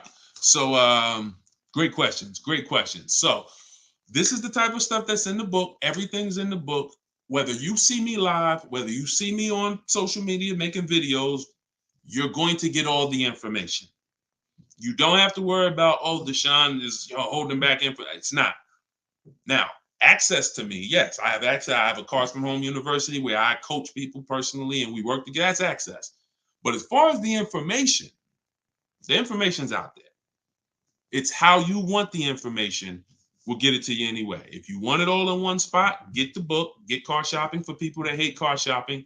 Download it now. It's 75% off. Scan the QR code or go to deshonesbook.com or go to my Instagram or TikTok bio and get your 75% off copy. But other than that, you don't have to worry about not having the information. See, what y'all have had to deal with is how do we make great car deals? How do we not pay penalties when we don't have the information? But now the information's here. It's here for you. It's just you got to decide, how do I want the information? Do I want to look through all Deshone's videos? I got a video on every topic. More videos to come. They're not in order, and they're for different people. Some of you are going to purchase used cars. Some of you are going to lease. Some of you are going to buy a new car. Some of you are going to pay cash. Some of you have good credit. Some of you don't. So throughout all those videos, you got to sort through that. In the book, you're only following one path. When I do videos, when I do a book, it's like one path. Let's stay focused so that we can keep you on track. That's why it's step by step. Yeah, that's how the book is designed. All right, how do you purchase a vehicle without proof of income? That's tough. You need other things that are going to weigh. That's a good question. So if you don't have proof of income, credit profile gets you approved, not credit score. So proof of income is usually only required when you have a lower score or you have a new company, new business, and they need some type of way to, try to, make sure they're going to be all right recouping their money. How is the car going to be paid? So if I didn't have proof of income, then I got to work on credit. Or I got to have a lot of cash. And even then, what's the reason we don't have proof of income? Once I know that, I could better explain. What's the reason we don't have proof of income? Seems dealers don't care about mileage if you release with them. That's now good time. So now watch this, y'all. This comment just came in. We'll still cycle through all the comments. We got another little while in this hour. We're getting through as much as we get through. It's good time on YouTube said, seems dealers don't care about mileage if you release with them. Absolutely a mirage. I asked y'all earlier, who's had somebody a dealer say, oh, we'll take care of the old payments. We'll take care of the mileage penalty. It's absolutely not true. Since 2006, here's the only time, shout out to y'all running the likes up on TikTok. I appreciate it. Y'all keep running them up. Thank you so much. Shout out to the sharers. Everybody who shares good information, just hit the share button wherever you're at and share with somebody if you're in this sharing. So I've never seen mileage taken care of, ever. No program, no bank, no leasing company, and we've done thousands of transactions. I've never seen a leasing company say, we'll forgive mileage. Never. So that does not happen. Mileage penalties let's say we calculate a $2,000 mileage penalty, that gets rolled over to your next lease deal, and we're working that lease deal with that $2,000 accounted for.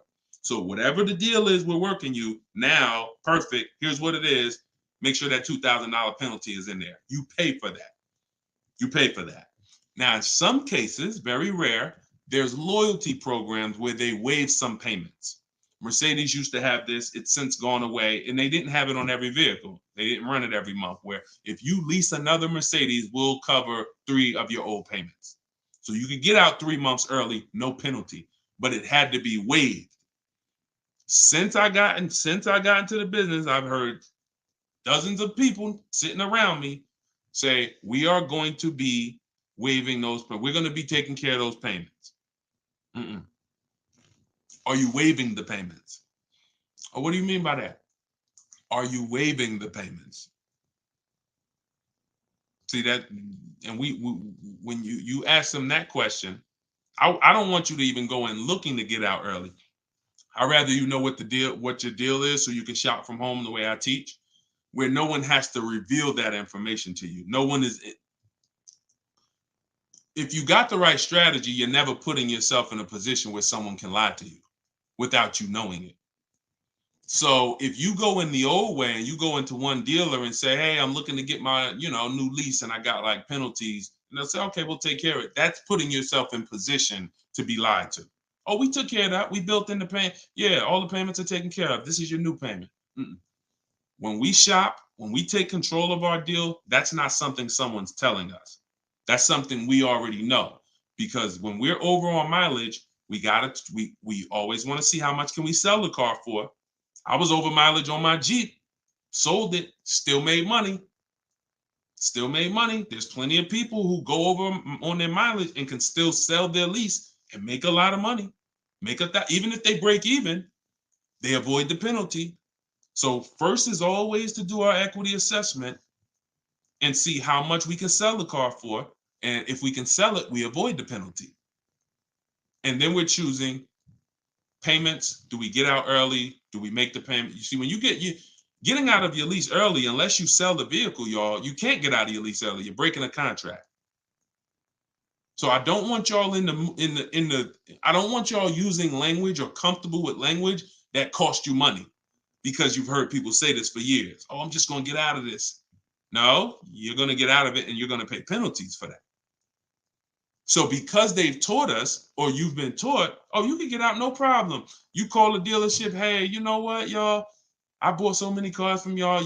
I know I'm supposed to keep this lease for how many years? It's supposed to be 3 years, Mrs. Johnson. Okay, yeah, but I think I'm ready for something new already.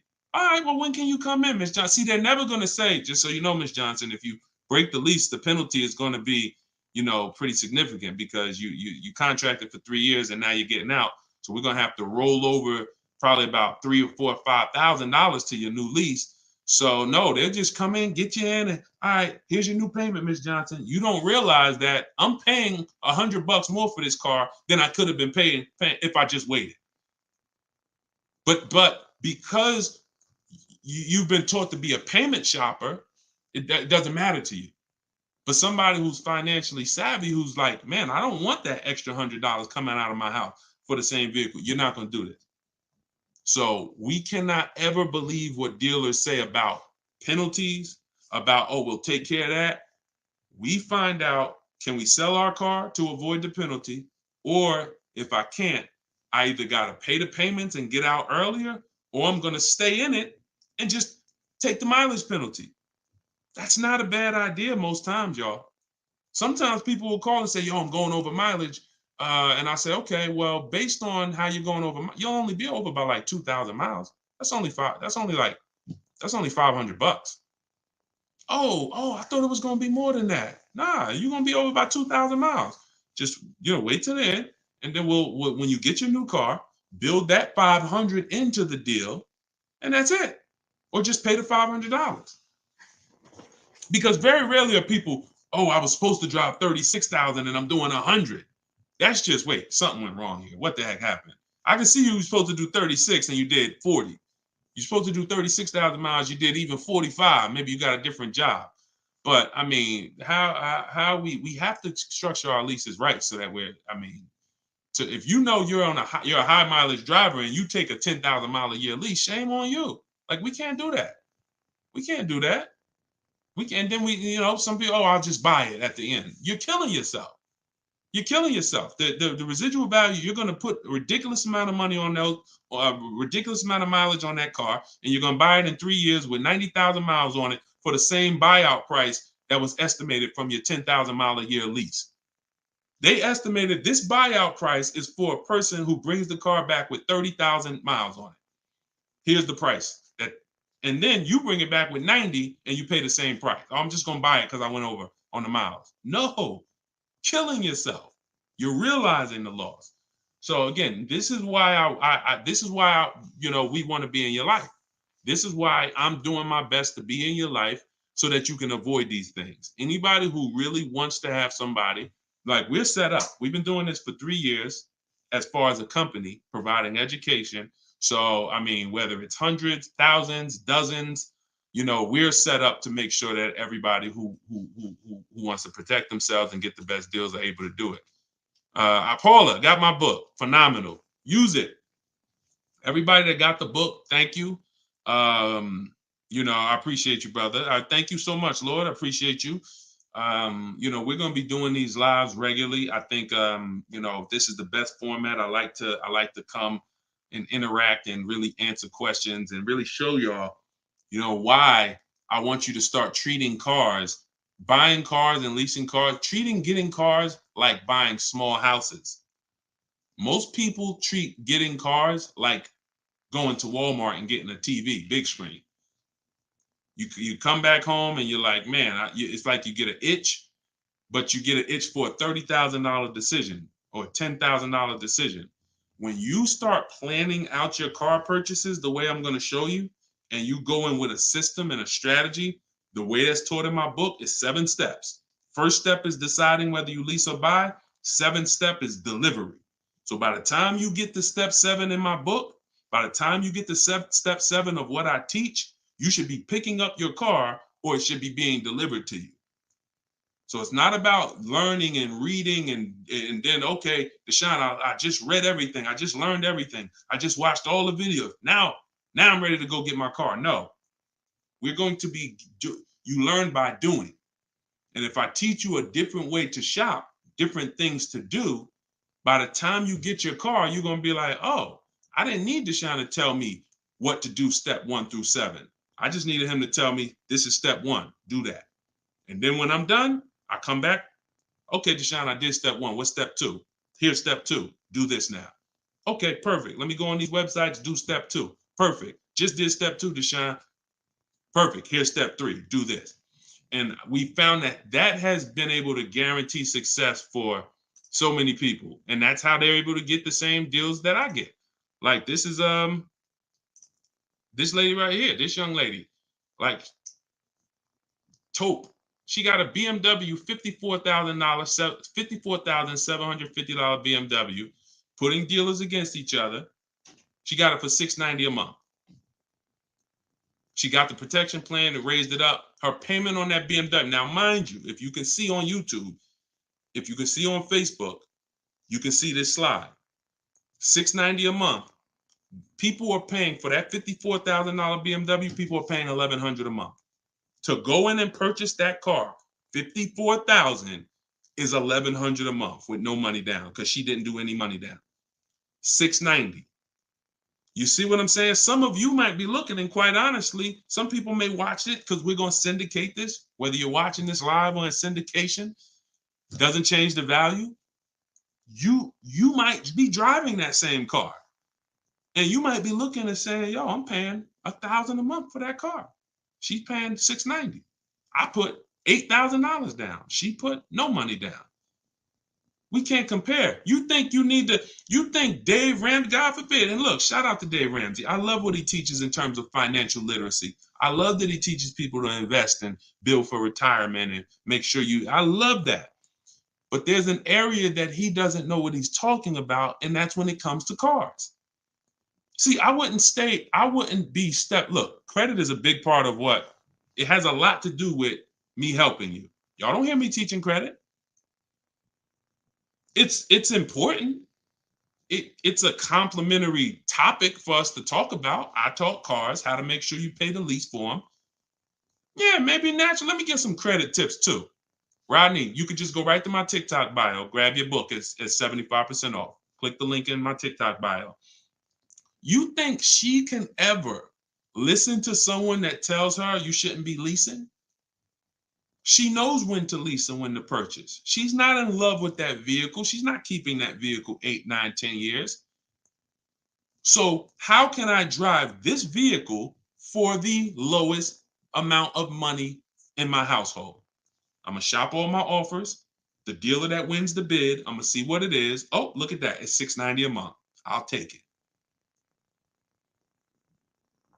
This is how we are going to keep thousands of dollars in our household. As things continue to go up, I need you guys to be spending, I need you not only to be making sure your cars are below your max budget so that every single month you're not growing tired and weary of your car payment. That means it just needs to be below your max budget.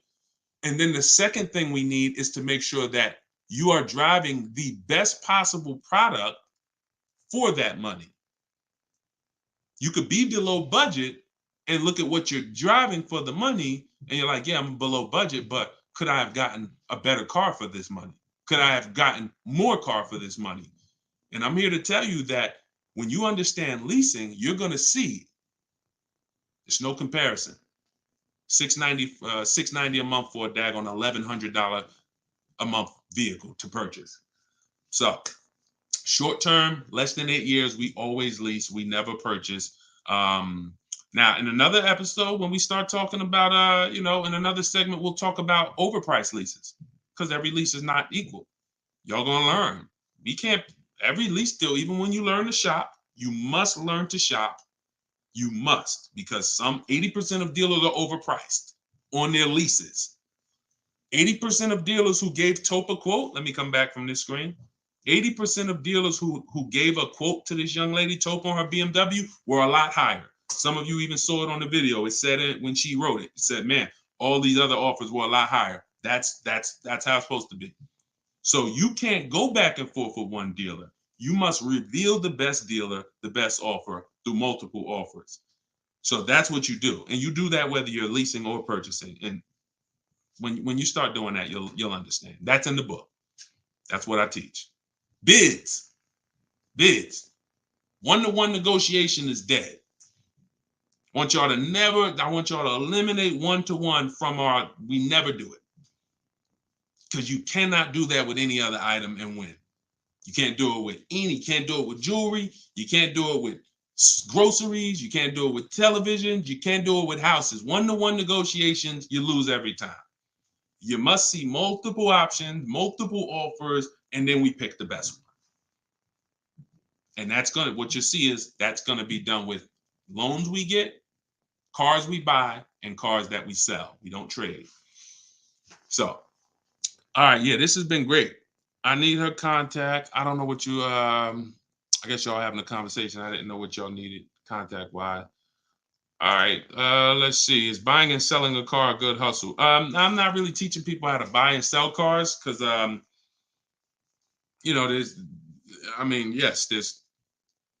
if you want to go into the car business, that's not what I teach. Do I have to log out to purchase the book? You shouldn't have to. Let me try to reset. Let me know if it's still showing a $97 price or if everybody was able to get the 75% off price. Let us know. All right, I just reset it, so it should give you an opportunity to go back in there now and get it at the 97% off. All right. Buy dealer loaner cars. It depends. Those can be great opportunities. But again, we still need something to compare it to, Tina. Tina on Facebook said, buy dealer loaner cars. Now, we will buy or lease a loaner car if it's a great offer. So when we reach out to dealers, you'll see in the book, I teach you to go to the website because I give you my scripts. I tell you what to say. Some of you could do it by phone if you want to call a dealership and try to get multiple offers, but I would only speak to a sales manager. And even then, you got to just make sure that you but only speak to a sales manager. But the point is, if they have a loaner car, it needs to be so much better than what I could get a brand new one for. So if, for instance, if the dealer that wins the bid is offering me $3,000 off on a brand new one, but a dealer with a loaner car is only offering me $3,000 off or $3,500 off, and it has 3,000 miles on it, I'm going to go with the brand new.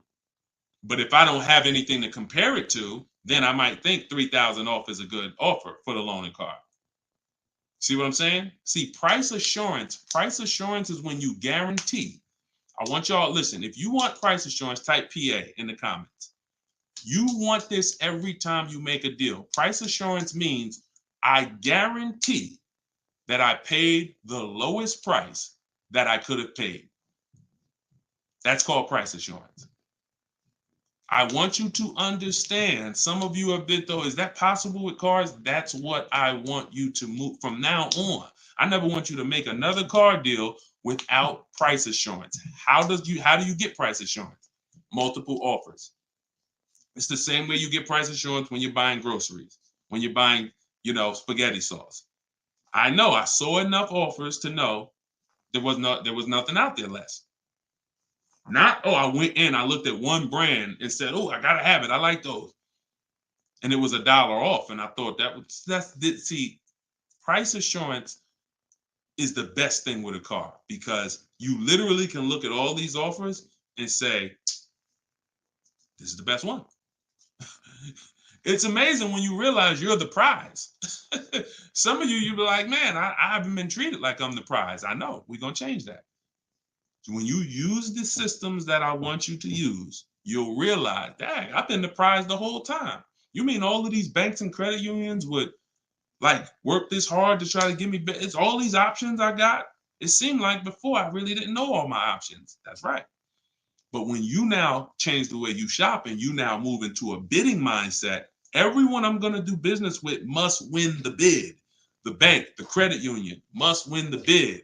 And then I'm going to give the dealers a chance to see if they can beat it. Now they bank's going to get a chance to bid. Very soon we'll talk about how to do that without affecting your credit. I want to show y'all this bank bidding war process. We have a specific way we shop for loans, credit unions, banks. We let dealers access our credit, and the way it shows as one inquiry when it comes to affecting our score. You must learn that, because when you see how much money is in the loans, you're gonna be mad. You're gonna be like, dang, I never shopped around the way I should have for my loan. I never shopped around. That's fine. No, there was no one to tell you. Now there is someone to tell you that if you have a $30,000 loan and the interest rate is 5.9, if you could have got 4.9, that'd have saved you $1,000.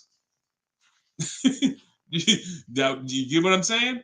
If you have a $50,000 loan, 1 point on the interest rate, say you $2,000. So we must imagine if you could get 2 points lower, say $4,000. So we are excited to try to get money off the car. We're going to be just as excited to make sure we're not giving that money in our loan. The banks are not loving us because we don't want the banks to like us. We want the banks to say, man, we barely making any money on this loan, but we'll take it. You don't want the bank to say, oh, every time they need a loan, they just come right to us. They love us. Give them 5.9. They don't ask no question. Give them 6.29. Give them 7.2. Whatever. They're not gonna shop. No, we don't want that. So, all right, y'all. So I will be back for another segment. These are the things we're gonna continue to do. We'll be live on all 4 platforms. We look to partner with more platforms in the future. So if there's a platform that y'all think we should be on streaming, let us know. Right now, we are, Facebook, Instagram, TikTok, and YouTube. So it's been great. We had probably, consistently 400 or 500 people on here. And so if you want to get your book at 75% off, as long as the timer hasn't come down, you should click the TikTok bio. Name of the book is Car Shopping for People That Hate Car Shopping.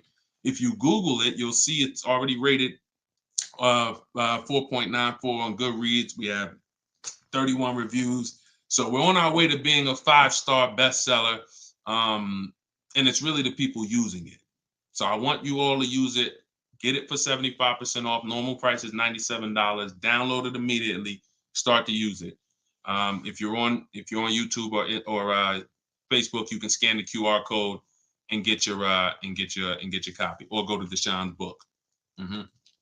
Yes, Mandy. Facebook is the same handle, Deshone the Auto Advisor, on every channel, whether it's YouTube, Facebook, Instagram. It's always Deshone the Auto Advisor. So we'll be back to answer more questions. We'll be talking more about leasing, but we'll be talking more about deal structure, shopping, how to check and make sure cars are reliable.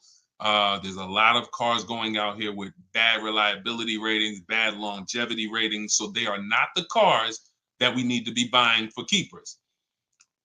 We got things we got to look out for, y'all. Like, this is the tip of the iceberg. We're buying a car to keep. You know how many people have bought a car, it wasn't quality, we didn't check longevity. I thought I was going to keep it 8 years, 10 years, but car started giving me issues, transmission issues at 80,000 miles. I didn't know that. We got to make sure we're checking these things. We got to make sure we look into every, so we'll break this down step by step. I'll be going over my system, my 7-step system, and just going deep with pieces of it and answering you guys' questions. Borrow against your money in the bank. Yeah, that's fine. Whatever gets you the biggest net return, Tina. She said, I don't get loans. Borrow against your money in the bank. As long as, just whatever gets you the best net return. I'm just here to tell you that interest isn't the only loss on money. Opportunity cost is a loss when it comes to financial. If you were taking a class on finance, opportunity cost is real. If I could have put my money in something and made 10% on it, but my money was in a car and I didn't have that money, and that money is losing me 10% in the car. So let's just say I put the 20 grand in the car, and then every year that 20 grand is worth 2,000 less, then I'm losing. It's a negative 10% return every year on that 20 grand. When I could have had that 20 grand somewhere getting me 10%, use the bank's money at 4%, and now I'm still at a net positive when it comes to, am I richer at the end of the year? Am I richer at the end of the month? So I just say that to say we've been taught when it comes to finance, we just talk interest. Oh, I don't want to pay interest. I don't want to pay interest. But I'm here to make sure everyone knows the total package of why people who don't pay cash for cars, who could afford to, who literally can write $100,000 check for anything they want, why they don't. See, I'm not interested in, I'm interested in why the people who could pay cash for cars choose not to. And it's not what you've been taught. Some of it's not because, they just love debt. Now, these people have paid off houses.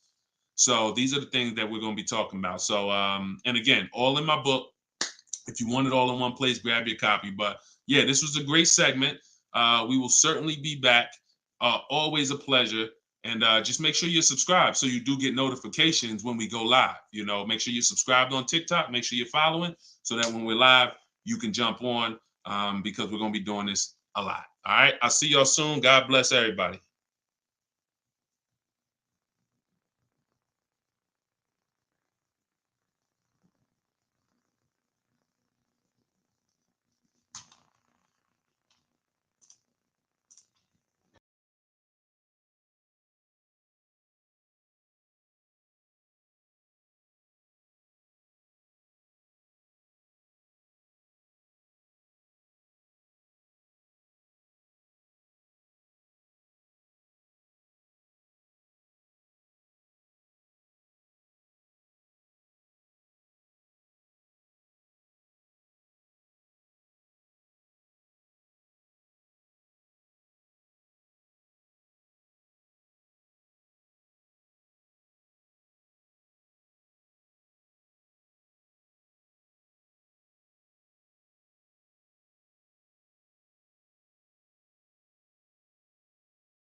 I'm on TikTok.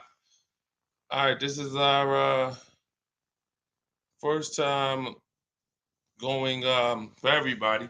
So I think we're hold on, let me hit Instagram. See, but then when I come here, I hit go live. Okay, here we go. We're good. We're good. I think we're good on all 4 platforms for the first time. Listen, if you are car shopping now or in the next 12 months, I want you to type me in the comments. No matter where you are, I want you to type me in the comments. We are live on Instagram, YouTube, Facebook, as well as TikTok. Good to see you, Colette.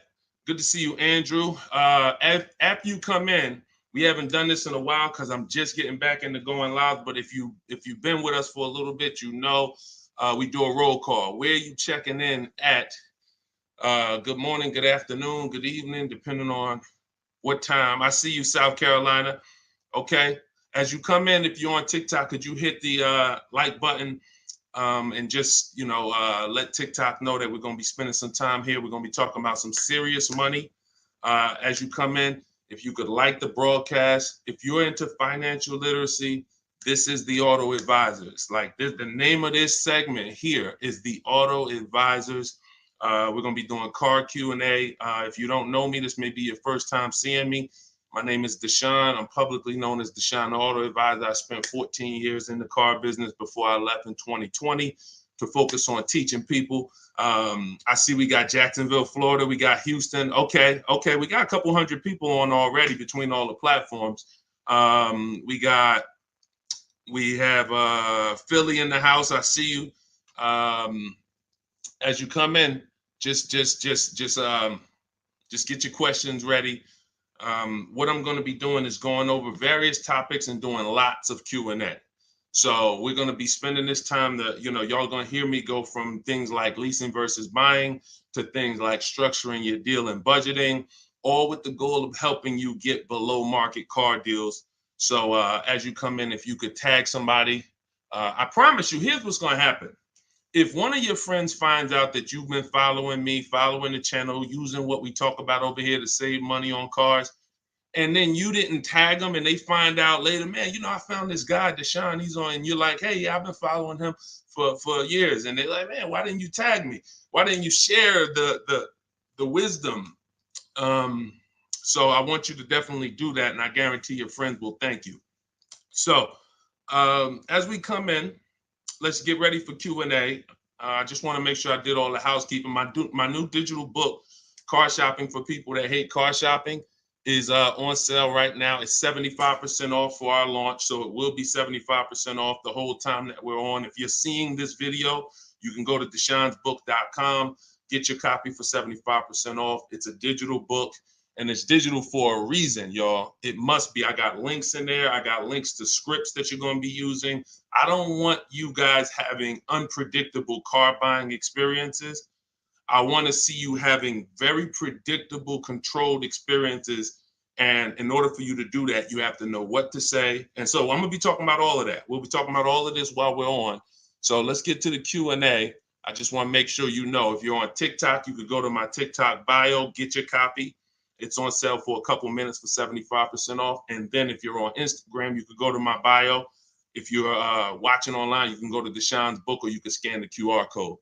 All right, so let's get into it. Let me just make sure I can see the comments on Instagram. Let's see if I go live here. And okay.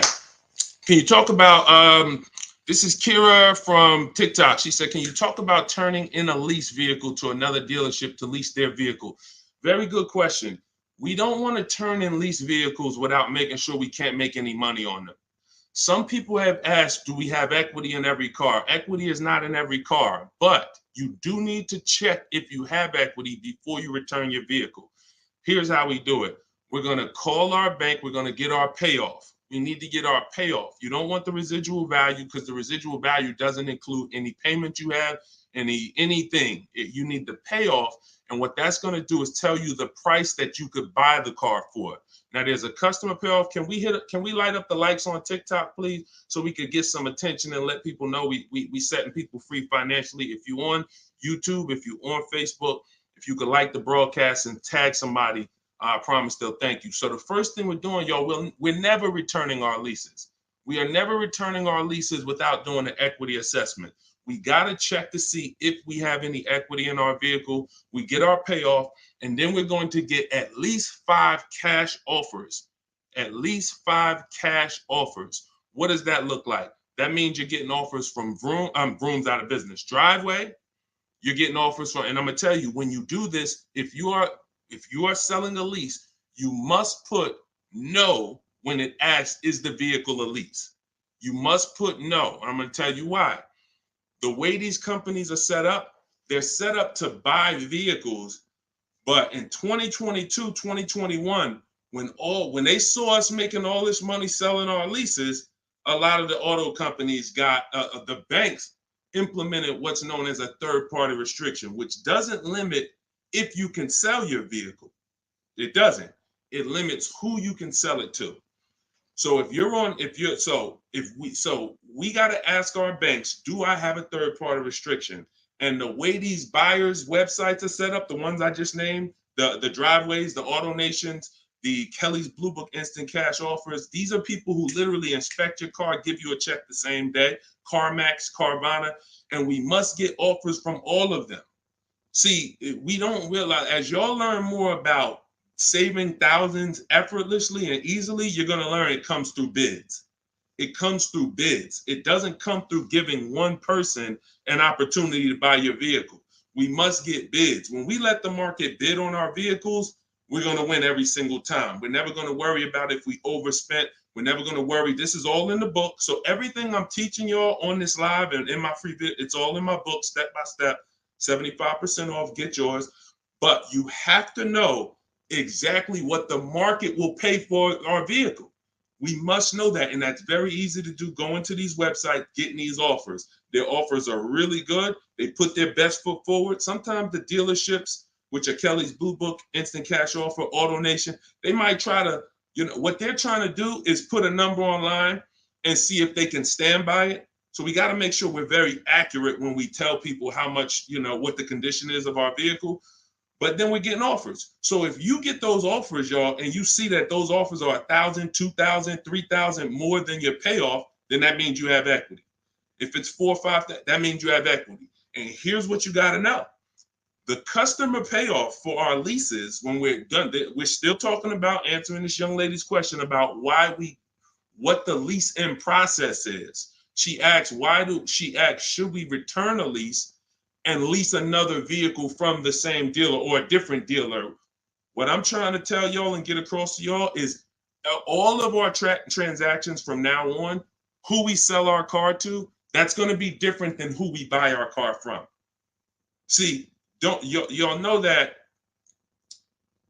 the car business has programmed us to give the dealership 3 transactions. We're going to buy a car from them. A lot of times we're going to trade our cars in, and then we're going to get our financing from them.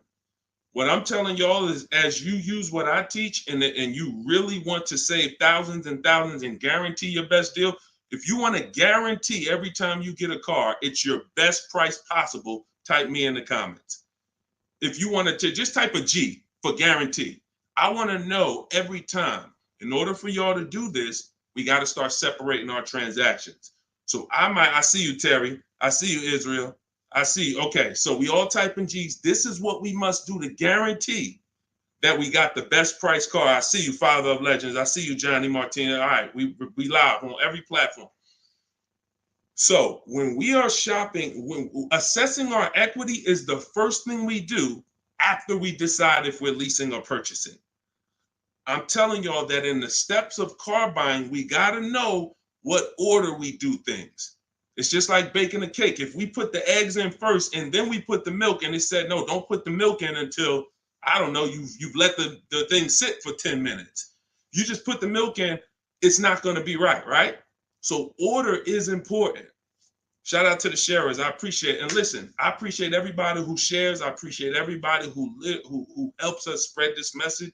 And in time, we're going to do something great for the sharers, because we can't do this without y'all telling people about it. So this is the equity assessment. We don't worry about what car we're going to buy yet. We don't worry about who we're going to get our loan from yet. Here's why. Until we know what our equity position is, we don't know what we're doing. Example, if you run your equity, you find out you got $3,000. Well, that money is as good as cash in your pocket, or you can put it into your next transaction, or you can put half in your pocket, half into the next transaction. Y'all see why knowing your equity position is super important? Here's another reason. Let's say we have negative equity. Negative equity means we owe more than the car is worth. In my book, I talk about, and you'll hear me talk about it in my free videos, there's only 3 things you can do with negative equity. You can pay it off. I call it paying the difference. You take the highest offer. If it's like 2,000 or 3,000 different, you just pay it off and you're now done with it. No baggage. You can transfer it within limits though. So when you go to transfer negative equity over, this is where we get to the point where negative equity can either stop our deals or it can literally kill our deal. The bank is only going to approve a certain amount above the value of the car we buy. So let's say we're buying a $20,000 car. The bank's not going to approve 30,000, 40, 50,000. They're going to look at the price and say, wait, car's worth 20. We might lend 26, depending on the customer's credit, but we're not lending 30. We're not lending 35 on a $20,000 car, which means if you have 8 grand, 10 grand of negative equity, you can't transfer all of that over because you're going above the loan to value ratios. This is why negative equity, knowing the cause, is important. And there's 2 causes. You don't understand leasing and you're switching cars with loans on them. If there's an emergency, we understand that. I see y'all. Shout it out. We live. Literally, I see between all the platforms, we got about 400 or 500 people on here right now. So shout it out. Can we get the TikTok likes up? Can y'all keep tapping the screen on TikTok? Let's make some noise over on TikTok. But we're doing great. So this is why we can't move on. But I'm telling y'all, 99 times out of 100, I've been in the car business since 2006. I left in 2020. I left in 2020 and it hasn't changed. The cause of negative equity, 99 times out of 100, is you don't understand leasing. You buy cars, you're not keeping them long enough to pay them off and win with the depreciation. It's not just paying off the car. Some people say, oh, Deshone, I pay off my cars in 2-3 years. But your car's depreciated value is what you need to try to avoid. You need to try to avoid taking depreciation hits. And what y'all going to learn more from me is the 8-year rule.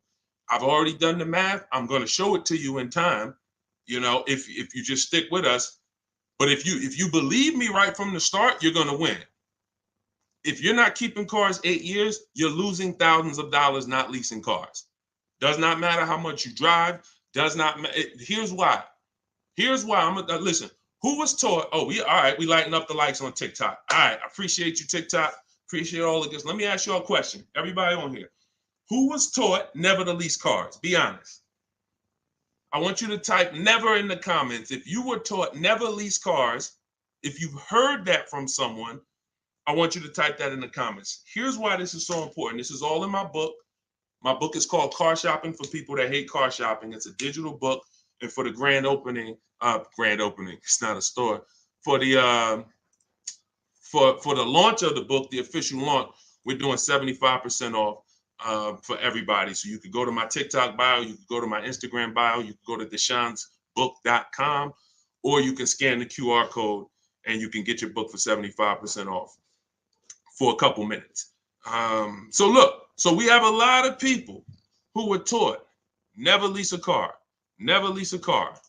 Let me tell y'all how much. I'm going to give you a little sense on how much that's cost you. And then, we'll go deeper. Everybody, let's say you're a person who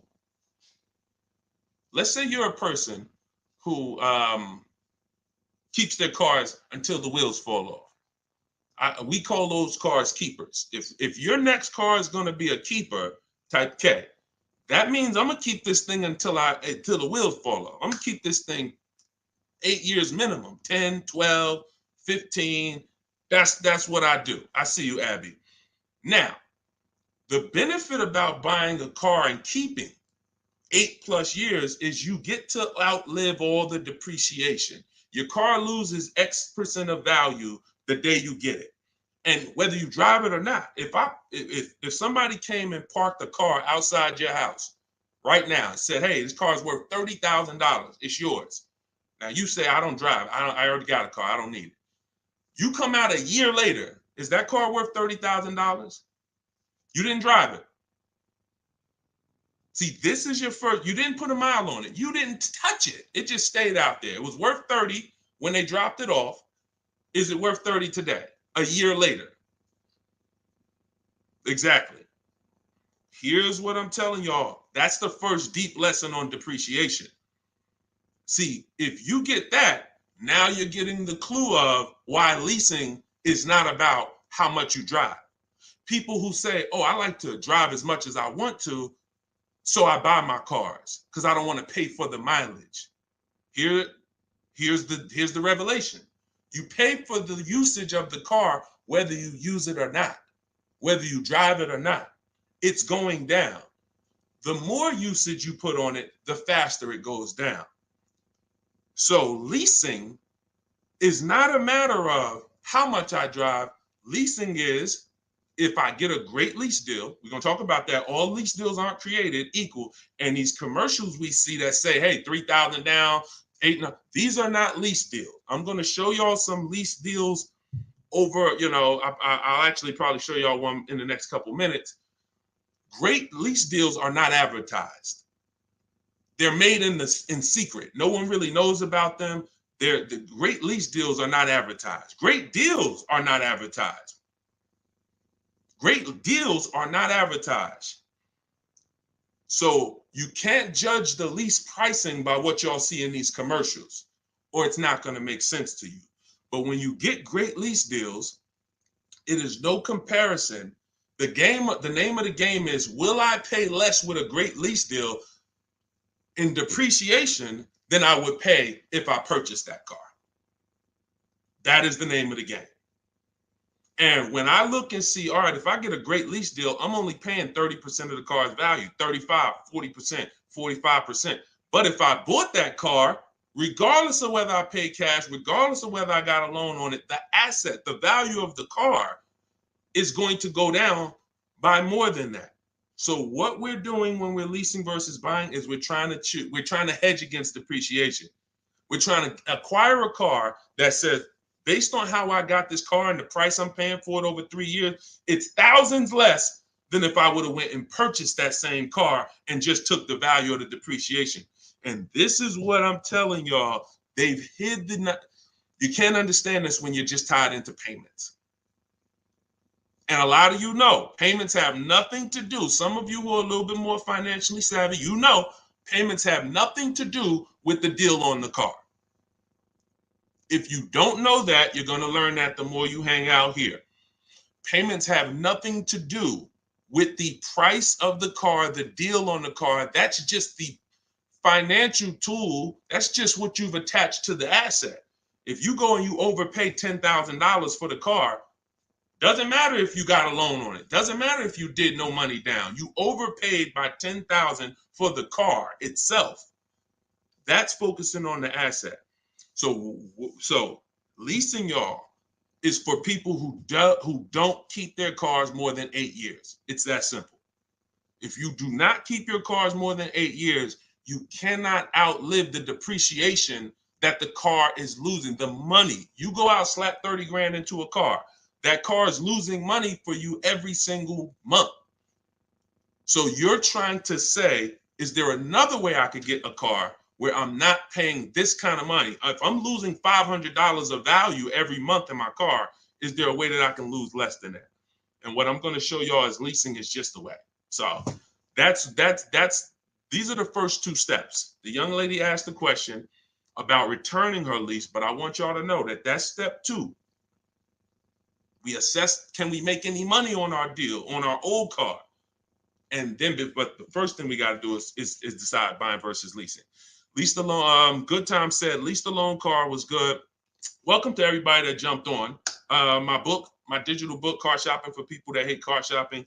Everything, it's 75% off. You can get your copy while we're on here, but we're going to be going deep on Q&A for at least, I'm not even watching the clock. So Just go to my TikTok. I don't think you're going to leave the broadcast either. If you go get your copy, go to my TikTok bio, go to my Instagram bio. If you're on Instagram, wherever you're at, if you're on YouTube, scan the QR code or go to Deshone'sBook.com and get your copy so that we can go deep on this. I don't want you trying to just remember everything that I'm teaching.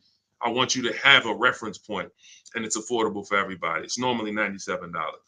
Okay, let's go. Things are way too complicated to fix now. I guess you're talking about when it comes to cars, electronics. Another reason people don't feel as confident keeping their cars like they used to is because the cars are getting a little bit more complex. It used to be very simple for you to find a good car, keep it 10, 12, 15 years. There's still cars out there that you can confidently do that if you make sure that you're checking the reliability of the car, checking the longevity of the car. We do this on Google. We have to make sure the cars we're buying are good cars. Then we can certainly avoid, you know, a lot of these cars. But yes, that is a lot of people don't feel as confident keeping cars long term as they used to. How about a lease to buy at the end compared to straight out buying? Cousin Al, that's a good question. He said, how about buying a lease to purchase? Who's heard of that? Who's heard that term before? A lease to buy on a car. You may have heard it with a house.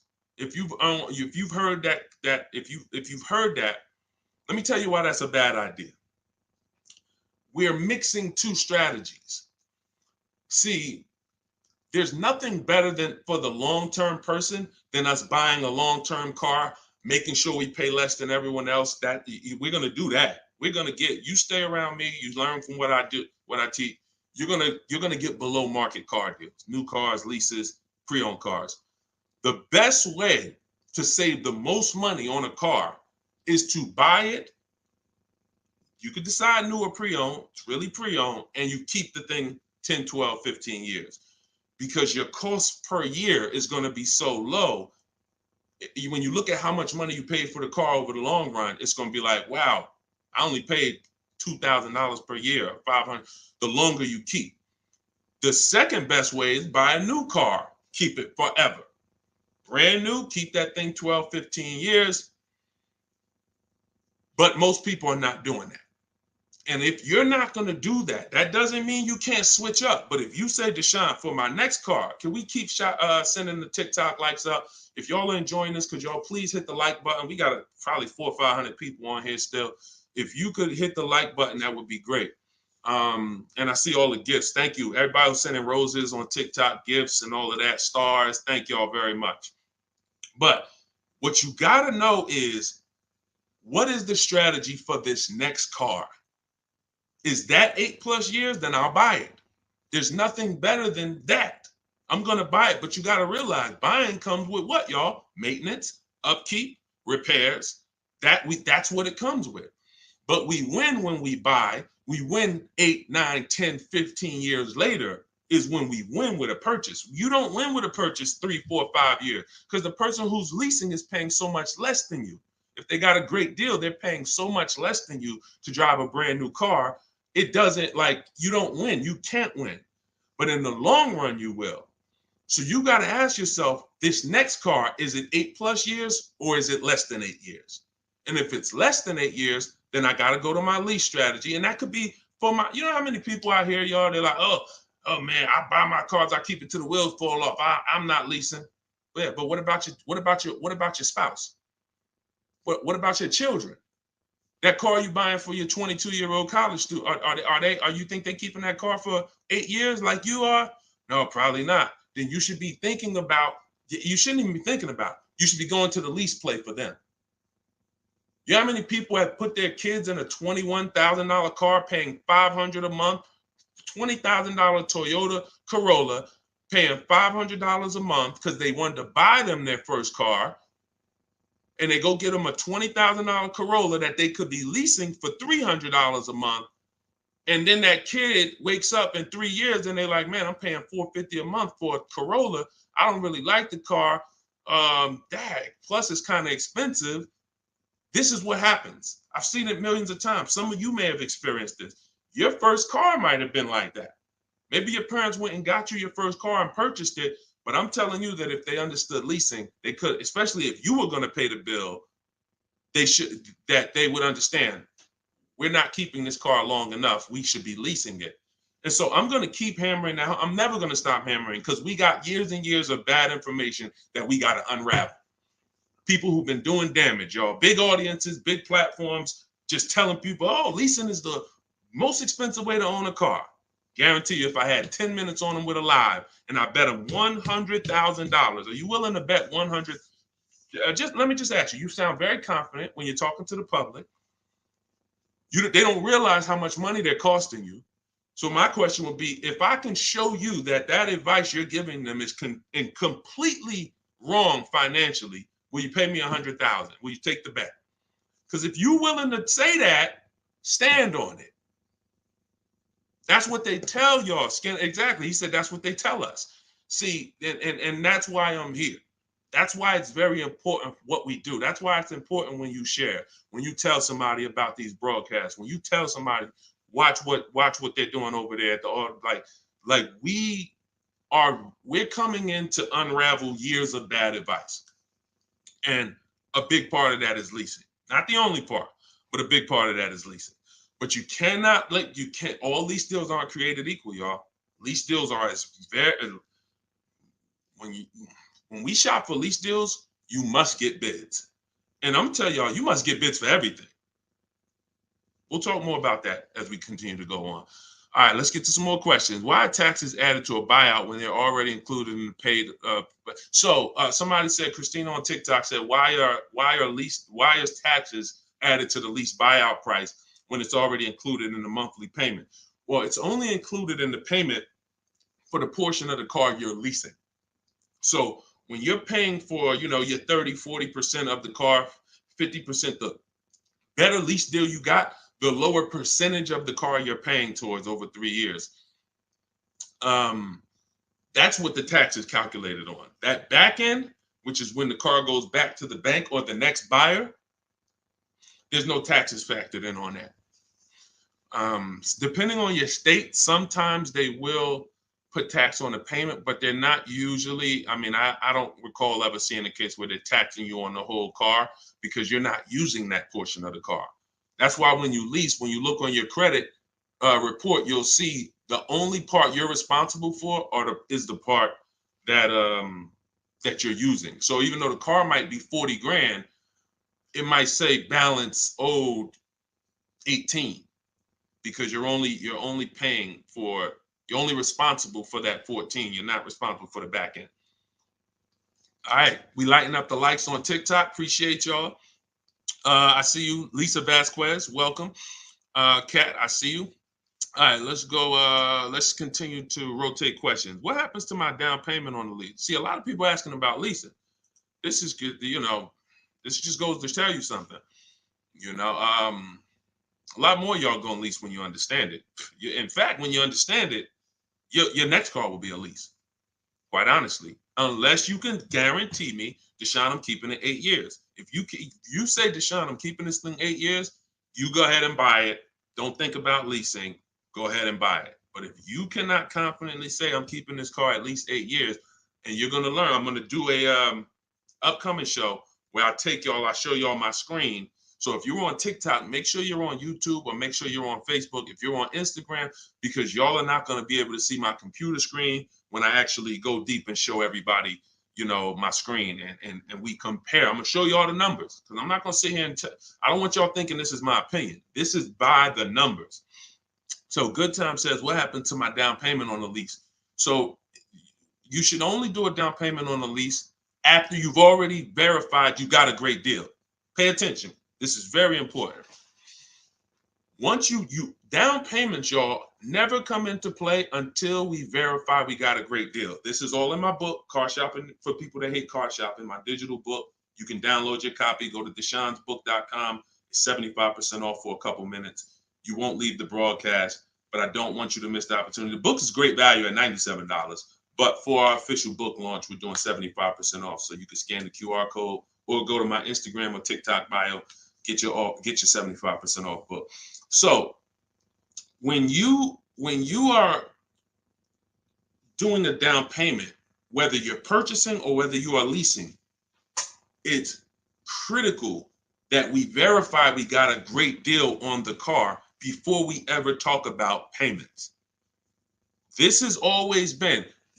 How many of you have had this question? You're looking at a car and they say, hey, what do you want the payment to be? What's your goal? What's your goal for your payment?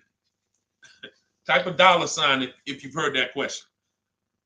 What's your goal for the payment? Thank you, Say What. I appreciate all the compliment. I appreciate it. If you've heard that question, type a $. What do you want your payment to be? What's your payment goal, right? Here's why that's not important. And here's why you never feed into that.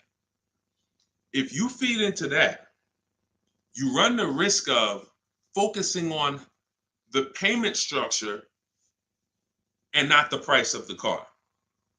You also run the risk of focusing on the payment structure and not shopping for your own interest rate and letting banks bid on your loan. When we do an episode, we'll do a show that is about structuring our deals, and you'll see that when we start getting our financing, y'all, we never want to let anyone run our credit until after we found our car. Because what people are trying to do, y'all, is they're trying to run your credit and they're trying to give you a time limit. Now you have a hard inquiry, but you also have a time limit to go find a car. That's not good. They might give you 30 days or 45 days, 90 days before the approval expires. It's usually 30, 45. That's a problem because now we're out there rushing. But when it comes to down payments, we are only structuring our deals after we found our car. So I teach you how to get bids on your lease. Get bids on your lease, get bids when you're buying a new car. Once you find the dealer that gives you the lowest bid, now you come in and you see how you want to structure the deal. You must get bids first. And the way we shop for leases, I'll tell you about how we shop for purchases too, but the way we shop for leases, we must get all these offers because there's so much money that could be hidden in a lease. It's ridiculous. People would love for y'all to come in and lease and come in and say, oh man, Deshone said, I'm gonna start leasing. Now you go in and they structure you a lease deal. It looks better than a purchase, but it's still not a good deal. So that's why we gotta know when we are shopping for leases, we are always shopping offers with, here's how you shop them. This is in the book, but if y'all want to try to remember this, be my guest. You are getting your lease deals, your offers with first month's payment total out of pocket. First month's payment. Now look, when you shop for a brand new car, you are always getting your offers with tax, title, license, all fees included. When you shop for a brand new car, you're getting your offers from multiple dealerships. I do this online. You can call them. I would suggest you do it my way. But if you want to call them, you can talk to a sales manager and you say, hey, I got this car. I'm looking to see if you got something similar, but I need an offer with all taxes, fees, everything included. And now you're comparing that. But I would only talk to a sales manager if you're going to go that route. Again, in my book, I teach you the scripts. I got the emails that we use to do this because you want to use my words. But if you're not going to use what's in the book, you should be calling and asking for a sales manager and just give them an opportunity to beat the quote. That's a manual way to do it, but it's still better than you going back and forth with one dealer. We cannot go back and forth with one dealer anymore because when you start getting bids, mark my word, it's going to blow your mind when you see how overpriced some dealers are. When you see how overpriced some dealers are, it's going to blow your mind. So in order for you to shop your lease quotes, you're shopping your lease quotes with no money down, so good time. When you talk about what happens to your down payment on a lease, well, you're not putting your down payment down until you got a great lease deal. So you get your lease deal, first payment, and then you divide that into the monthly payment. Into the MSRP. Very important. Let me give you all an example. Pull up my calculator. So let's say I got an offer of $500 a month on a $40,000 car. That's what's called a 1.25% lease. You take the monthly payment and you divide it into the MSRP. That gives you a percentage. The lower percentage, the better the deal.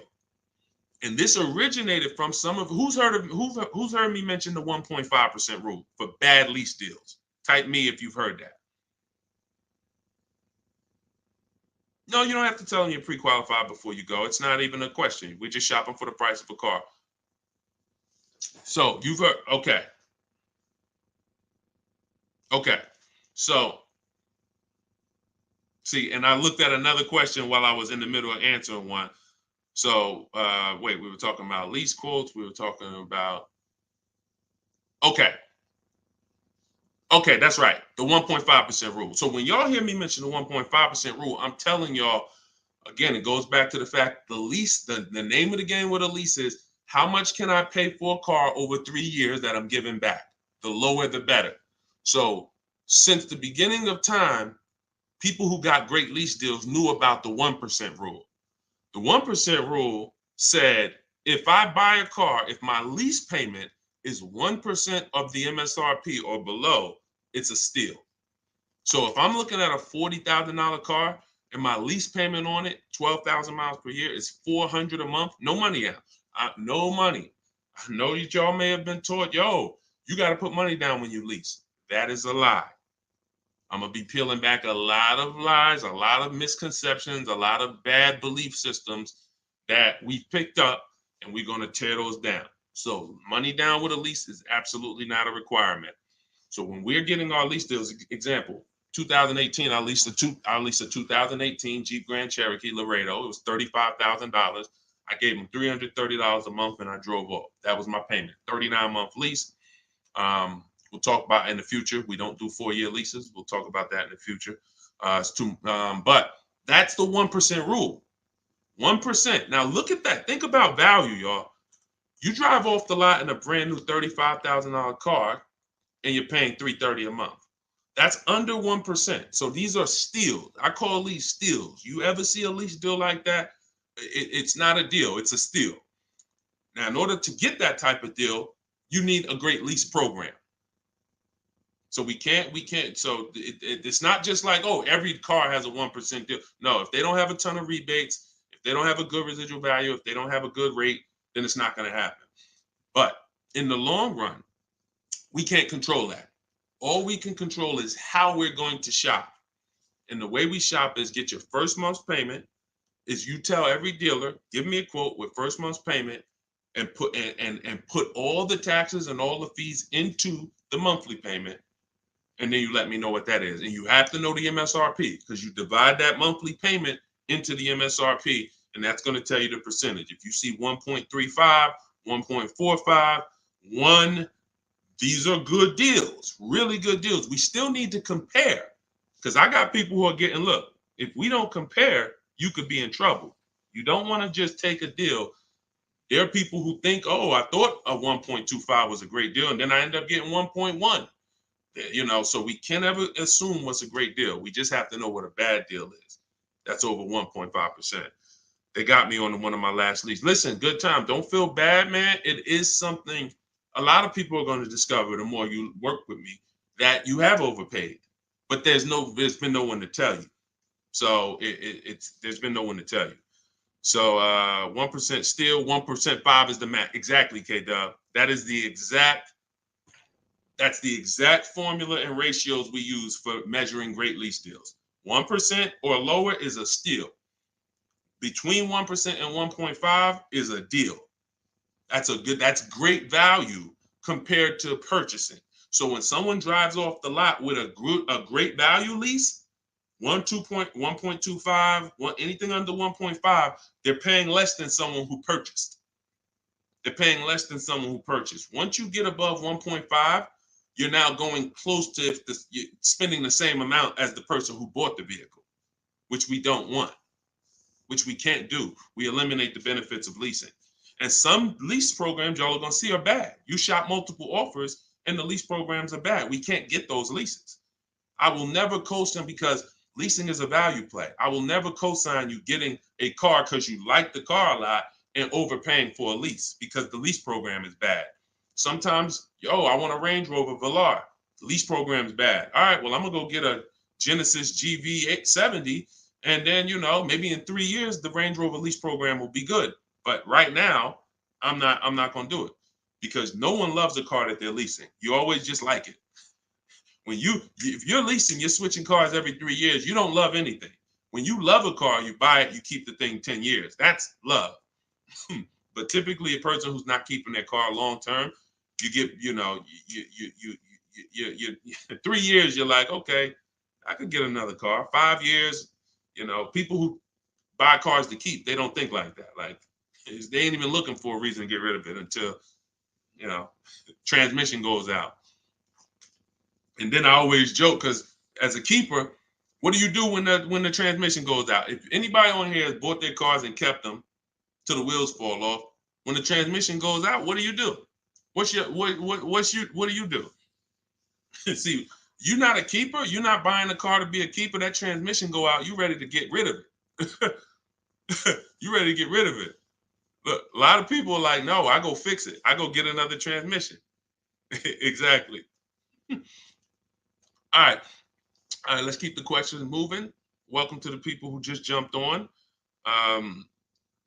Happy to have you. If you're enjoying the broadcast, could you please make sure you are subscribed to us on YouTube? That's where we're going to be able to share really when we get into, which is coming very soon, I'm going to be sharing visuals for y'all to see. Just sharing a variety of things, websites that we use, things you want to stay away from, website, like all in my book. But in time, you're going to want to see it on YouTube because you might not be able to see it on Instagram or TikTok. What's the MSRP equivalent for used cars? F Broncos asked. Here's what who's purchased a used car? Type a U. If you purchased a used car before, type a U. Type a U if you've purchased a used car before. Okay, I see Al Boogie, I see FL Bronco, I see Amore, I see Justine. Okay, every platform. Ebony Eyes. Okay, Larica. All right, I'm gonna give y'all the biggest. This is gonna be major, y'all. And you're gonna see like, wow, how the heck could we even know we're getting a good used car deal without knowing this? Tell y'all how important it is to have the original MSRP of the car you're purchasing. So I have a 2020 Infiniti QX 60 truck. I bought it a year ago. It was 3 years old. Now I saved 42% off the price when it was brand new. Here's why it's important. We don't know when we're shopping on these used car websites. I call them marketplaces. Y'all are going to see in my book, if you do get my book, or even in my videos, you'll hear me talk about the multiple marketplace strategy where we're on these used car marketplaces. We got to be on all of them. But here's what they try to sell you on, because it's based on who's paying them. They're trying to sell you on market value. The true way to buy a pre-owned car, after you check to make sure it's a good one, but I'm talking about how do we know we got a great price on it? We must know how much it was brand new. We must know how much the car was brand new. Give you an example. I was looking at this Infiniti truck. I had narrowed it down to my top 3 or 4. I think I narrowed it down to my top 4. Now they're all white. They all look similar. They're all in similar price points. How do we choose? This is where we usually are stuck. And this is where we usually make a bad decision. I'm going to tell you why. I get the MSRP of these cars. By the way, my special strategy for getting the MSRP, one of them is to go to the dealer's website. Most dealers have a contract with Carfax, and that car will be on their website. That's my first line of defense. Again, everything I'm talking about, y'all, I don't hold back. It's in my book, or it's going to be in my free videos. But some people want everything in one spot. One spot, step by step. That's what the book is. 75% off in my bios, or go to Deshone's book or scan the QR code. So I look and I pull the MSRP, the window sticker for all of these vehicles, and what do I see? The 4 vehicles, the original price of them, one is 46, one's 48, one's 52, one's 54. Why is this so important, y'all? They've taught y'all to buy used cars based on what? Nothing. This is what we're asking for the car. Okay, I think I see some less than that. If all of these cars were 31,000, but one was 54, that's the best deal. In fact, none of those other deals are even close. That car right there has more packages in it, more equipment in it, special features in it. Those other cars don't. So the percentage of the discount that I'm getting off the car is higher here. Does not matter what the dealer's asking for the car. See, we've been taught you go and you focus on trying to get the dealer's price down. That is true in some cases. But what's more important is I need to know, based on what the dealer's asking for the car, how much off MSRP, original MSRP, am I actually saving? Is it 30%? Is it 40%? Because I might look at this car here and yeah, they might be asking $1,000 less for it, but the original equipment in that car is $5,000 less equipment. This is why it's very important. It's critical. I would not buy a used car, and I would never recommend you buy a used car without seeing the original MSRP, so you know, one, what's in the car, what features it has, but more importantly, I cannot determine who saved me the most money. I can't determine who gave me my best deal without knowing what the car was originally priced at from the day it came into the country. And y'all, unfortunately, and I hope it's nobody on here, but unfortunately, we probably do have it where during the pandemic, people were paying 90, 95, 100% of value for used cars. When I mean a Toyota Camry that brand new was 30, they were paying 29 for it, and it was 3 years old. See, I call this true value percentage, TVP. Y'all are going to hear this. We call this true value percentage. We can't look at a used car. See, once we see, wait a minute, based on the new price, the car when it was new, you charging me 95% of the car's value, and it's 3 years old. Once we start looking at true value percentage, car was brand new 30, you asking 25. Okay, you knocking this percentage off. This is how we make sure. Now look, that doesn't help us get quality cars. That doesn't help us stay within our budget. We'll talk about that in the next hour. Because what I'm going to be doing is I'll be doing these shows throughout the day in hour segments. So what you'll see is every time I come, we'll do if there's something that we want to tie up, we'll try to do it in both hours. Again, it's very tough to go over all things and then do Q&A and just get it done in a couple minutes. So some things may continue to the next hour, but once y'all get this, it doesn't change.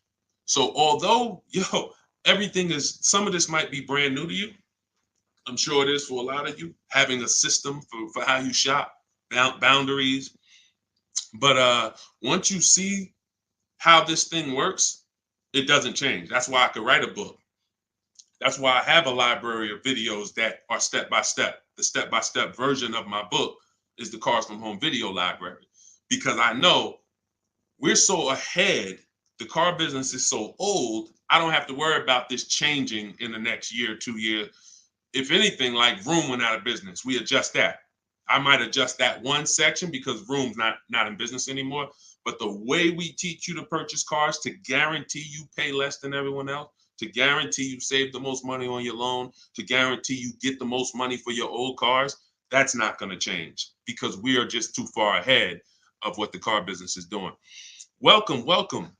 Blessed said, I'm new here, been watching your shorts. Great job, homie. Good looking out. Appreciate you, man. Thank you so much. If you're not subscribed yet on YouTube, could you make sure you subscribe? Everybody who's on any other platform, if you could subscribe to us on YouTube, that's where we'll be, able to put a lot of our widescreen stuff so y'all can see. We're gonna teach, but what y'all gonna see, even in the book, it's not teaching and then you're trying to memorize it. It's just shop different, When you shop different, you'll see, oh, this is a better way to shop. And then you're going to learn by doing. It ain't learning by memorizing.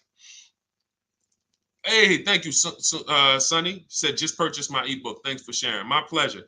Everybody could get it for 75% off in my TikTok bio or my Instagram bio, or you could go to deshonesbook.com or scan the QR code, no matter where you're at. Let's see. I'm new here, but hold on. I got that. Hold on. Let's go. I still can't see the questions on Instagram. For some reason, I can't see the questions on Instagram. We got to figure that out.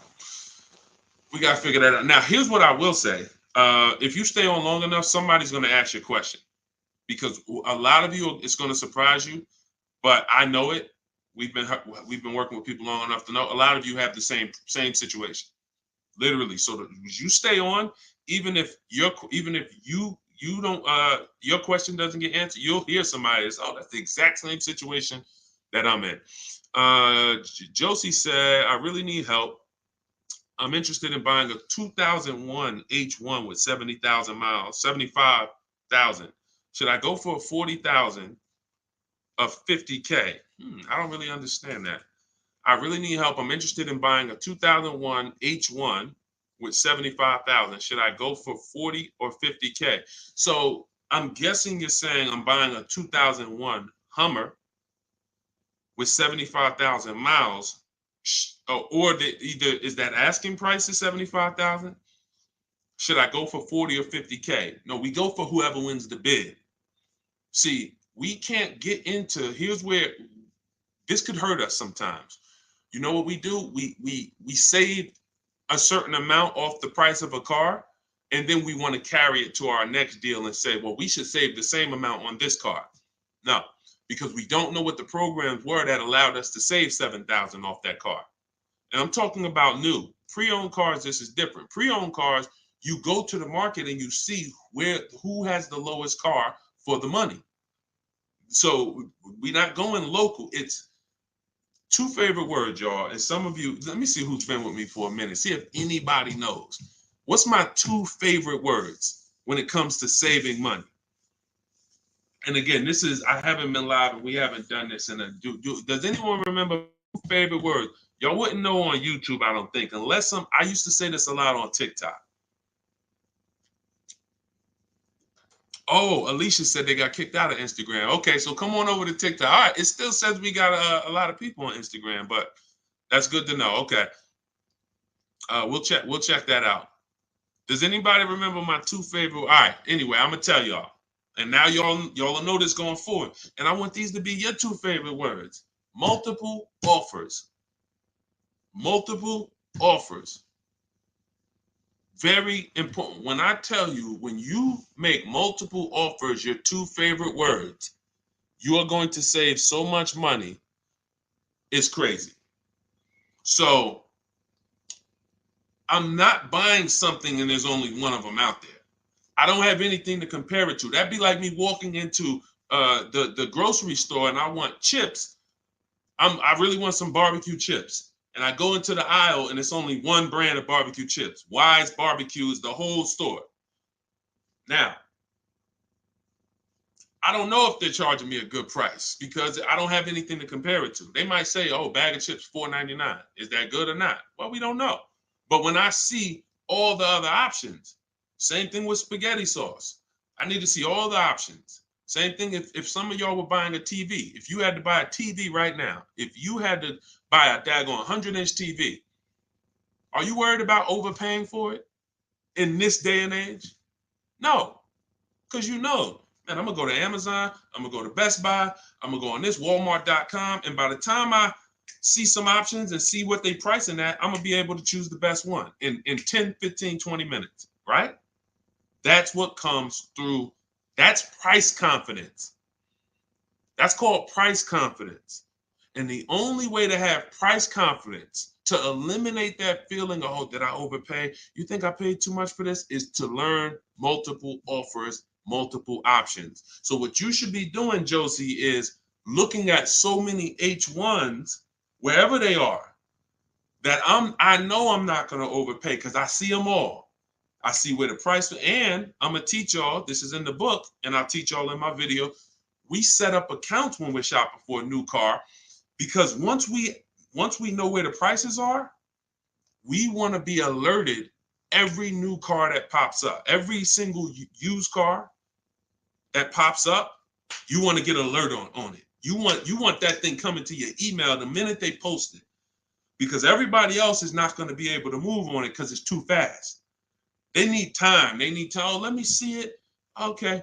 But if you know the used car market, like I'm going to teach you, if you know the low prices on this car is 40, the high prices is 55.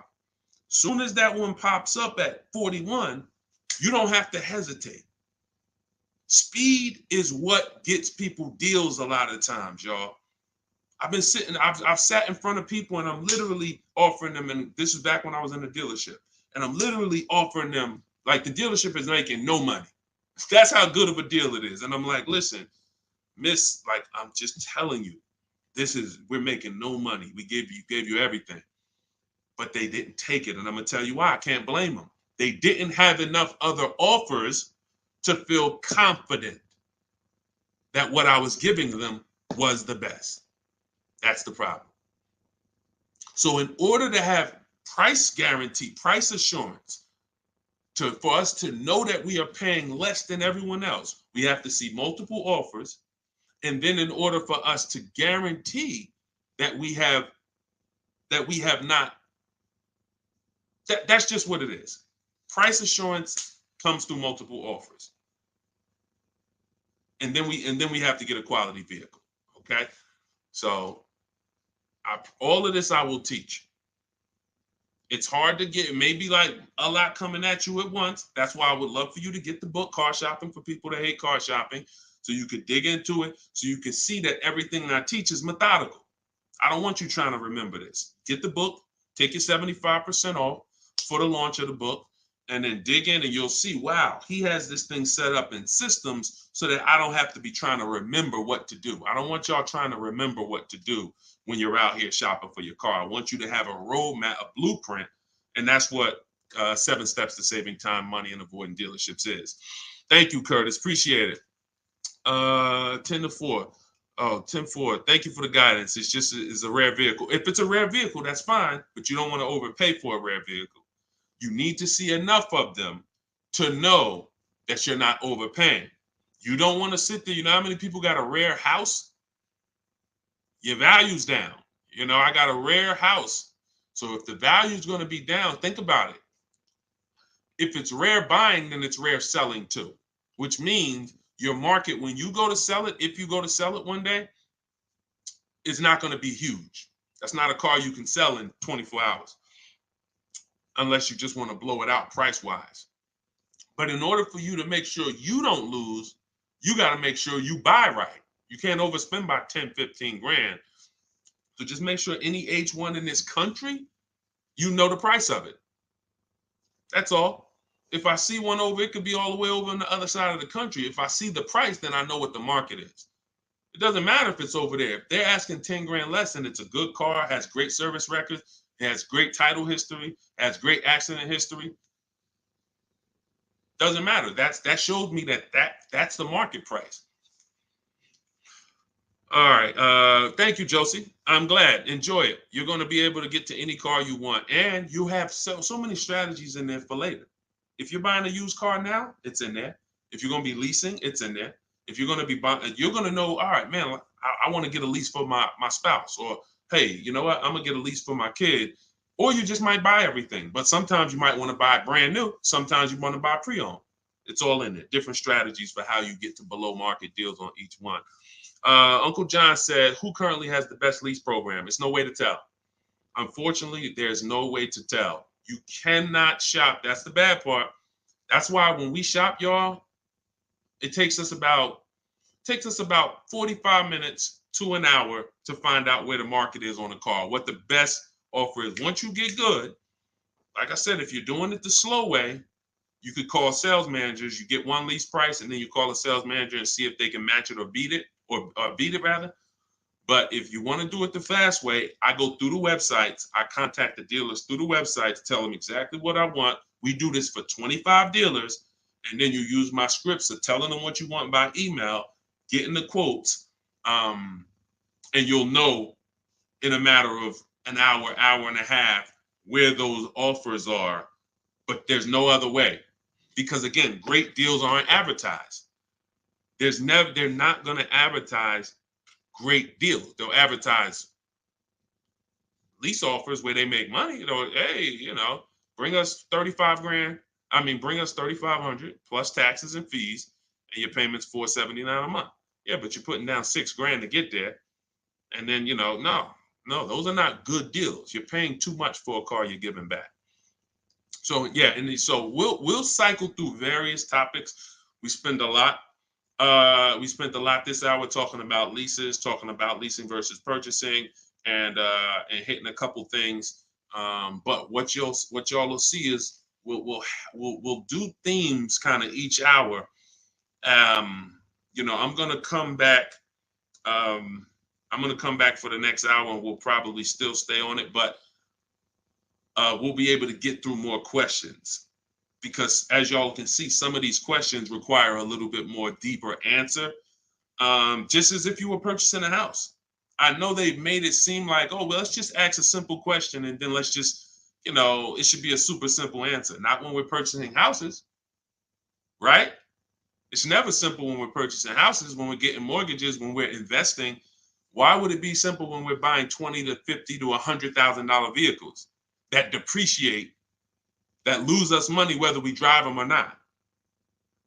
That's danger. You got a real lesson on the dangers of depreciation in this hour. Like, ridiculous. You drive a car, buy it, park it outside, come back in a year, car's worth thousands less.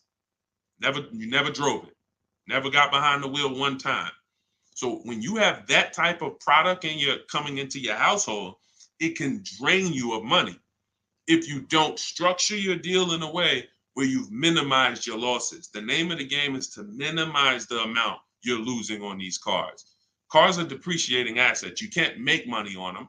We did have a wave for years where we were making money on cars, but that's because the resale values of these cars, it was a once in a lifetime historic moment when all of our cars were worth 12 grand, 8 grand, 15 grand more than what they would normally be worth. So, those who cashed out did very well, and we were part of the group who were really spearheading, helping people cash out while the market was high. But unfortunately, people bought while the market was high too. So this is, we'll be talking more about these things every hour. So lease good for bad credit. Now, what you're gonna have to do is set yourself up. If you can't qualify for a lease and you should be leasing, then now your goal is to now get prepared to lease. That might take you a year or two. And we're going to talk about how we buy an inexpensive car to get set up for a lease. We don't go out and buy a $20,000, $30,000, $50,000 car when we know credit's not where we want it. But if you give me a year or two, I'll get myself up to a 650, 670.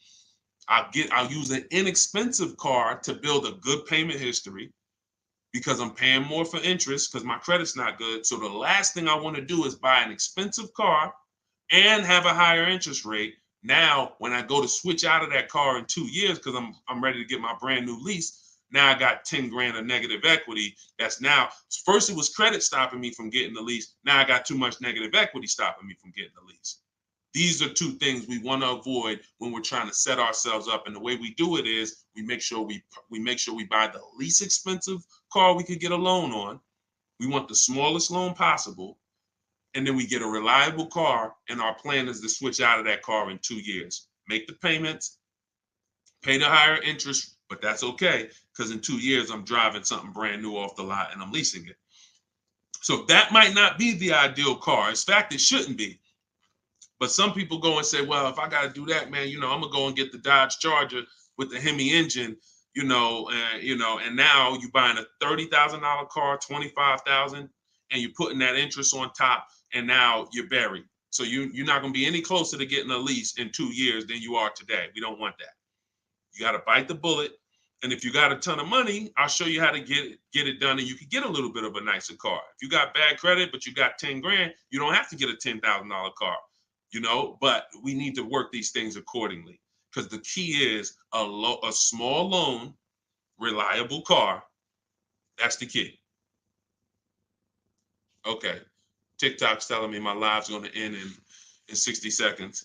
Okay, so we will be back. Y'all are going to see, like, this is going to be what we do, especially during the book launch. My new digital book, Car Shopping for People That Hate Car Shopping, has everything in it I teach. Y'all know from my videos on social media, I don't hold back information. But if you want everything in one place, in a step-by-step written format, this is where you get it. It's called Car Shopping for People That Hate Car Shopping.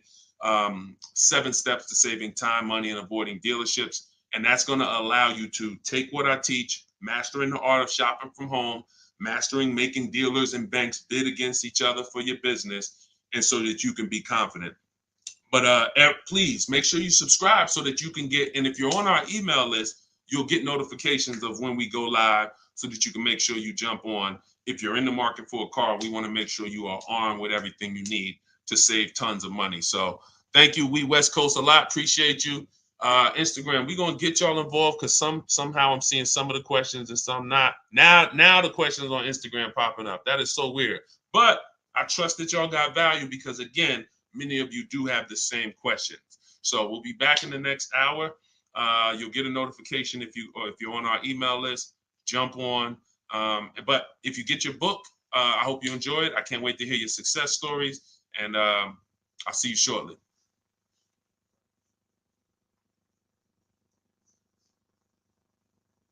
Oh, and if you need the book, it's in my TikTok bio. Some people are saying, where do I get the book?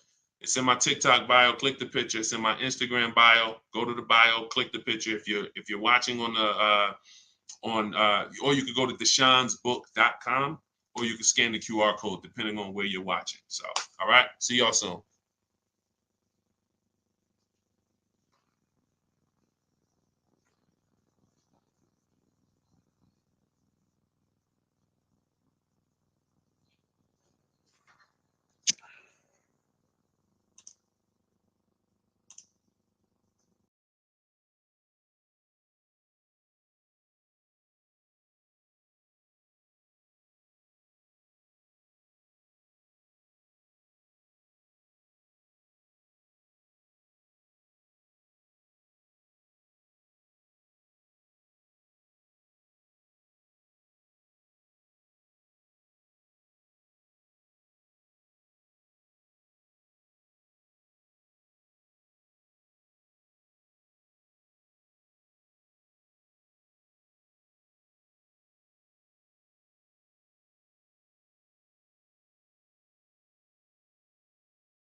Down a little bit more. Why ask about the MSRP? This question is from TikTok. You need to know the MSRP for several reasons. If you're leasing, you need to know what percentage are you paying relative to the MSRP, because the 1% lease rule has always been based off the MSRP. If you got a lease payment and it was 1% of the MSRP, like $40,000 is the MSRP, your lease payment is $400 or less, then you basically stole a vehicle. And that rule has been around since the beginning of time. So when it comes to purchasing a used car, you need to know the MSRP, because how do you know how much you're saving if you don't know the original MSRP? How do you know how much you're saving? For instance, I bought a pre-owned Infiniti truck a little over a year ago. I paid 31 and change. I knew that the original MSRP was 54,545.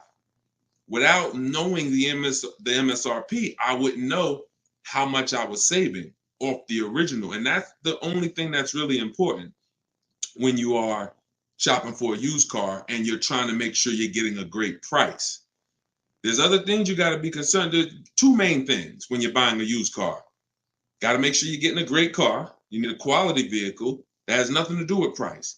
Then the second thing is you got to make sure you're getting a below market deal and make sure you're paying a great price for it, in which case you must know the MSRP. Great question. Great question. All right, we got Dolan. Dolan will be bringing in questions from all platforms. We're live on TikTok, Instagram, YouTube, and Facebook. So just start typing your questions, and we're going to get to as many as we can in the hour. And, you know, if you have a follow-up question, I'm just going to try to blitz through. So you can certainly throw up the next question whenever you're ready, Dolan. I'm 8K under. My credit is challenged. My car is in danger of getting repossessed. What do I do? All right. This one's also from TikTok. I'm 8K under. What do you mean 8K under? I'm probably underwater. I'm going to assume that means you're underwater, negative equity.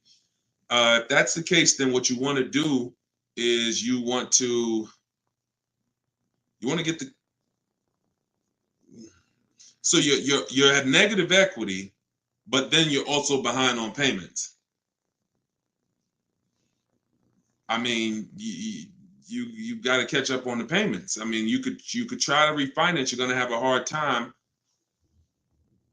Negative equity, you can't sell it. If you had positive equity, you could sell it. You gotta make money. It's grind time. Like you know, there's certain things in life where we have bills, and the only situation we can do is pray and go and make money. You know, without money and bills, anyone's going to, you know, and this is a hardship, but this is without money or somebody to help you. I can't think of anything. You have a payment due. So, you know, the best thing you could do right now is to focus on how you can make some money so that you can pay the car. Negative equity isn't the biggest problem. The biggest problem is the car is in danger of being repossessed. If the car gets repossessed, now you got to start over. It's not the end of the world, but you're certainly going to have to start over because you're gonna have a repossession on your credit, and you're gonna have to buy a car with bad credit. I would be trying to rebuild my credit. That's what I would be trying to do. Make money, and if the car gets taken, you got to start rebuilding your credit. Follow Shonda Martin. She's a great resource on all these platforms. And but yeah, man, money answers to all things. Book of Ecclesiastes. So figure out how to make some money, man. Work overtime, double shift, second job, start a business on the side. As long as it does, you got to make some money. Can't make car payments without money. So go ahead, Dolan. Wish you the best, man. Keep me posted. This one's from Instagram. On a 3-year-old used car, what percentage from original MSRP should I be looking at for a price point? It goes by comparison. You should be comparing. Without something to compare it to, you won't be able to see the actual, what the discount should be. You need something to compare it to. We do these live shows. You know, we got a couple hundred people on here already. The goal is to figure out through comparison shopping what you should be doing and what you should be paying. Hold on one second, y'all.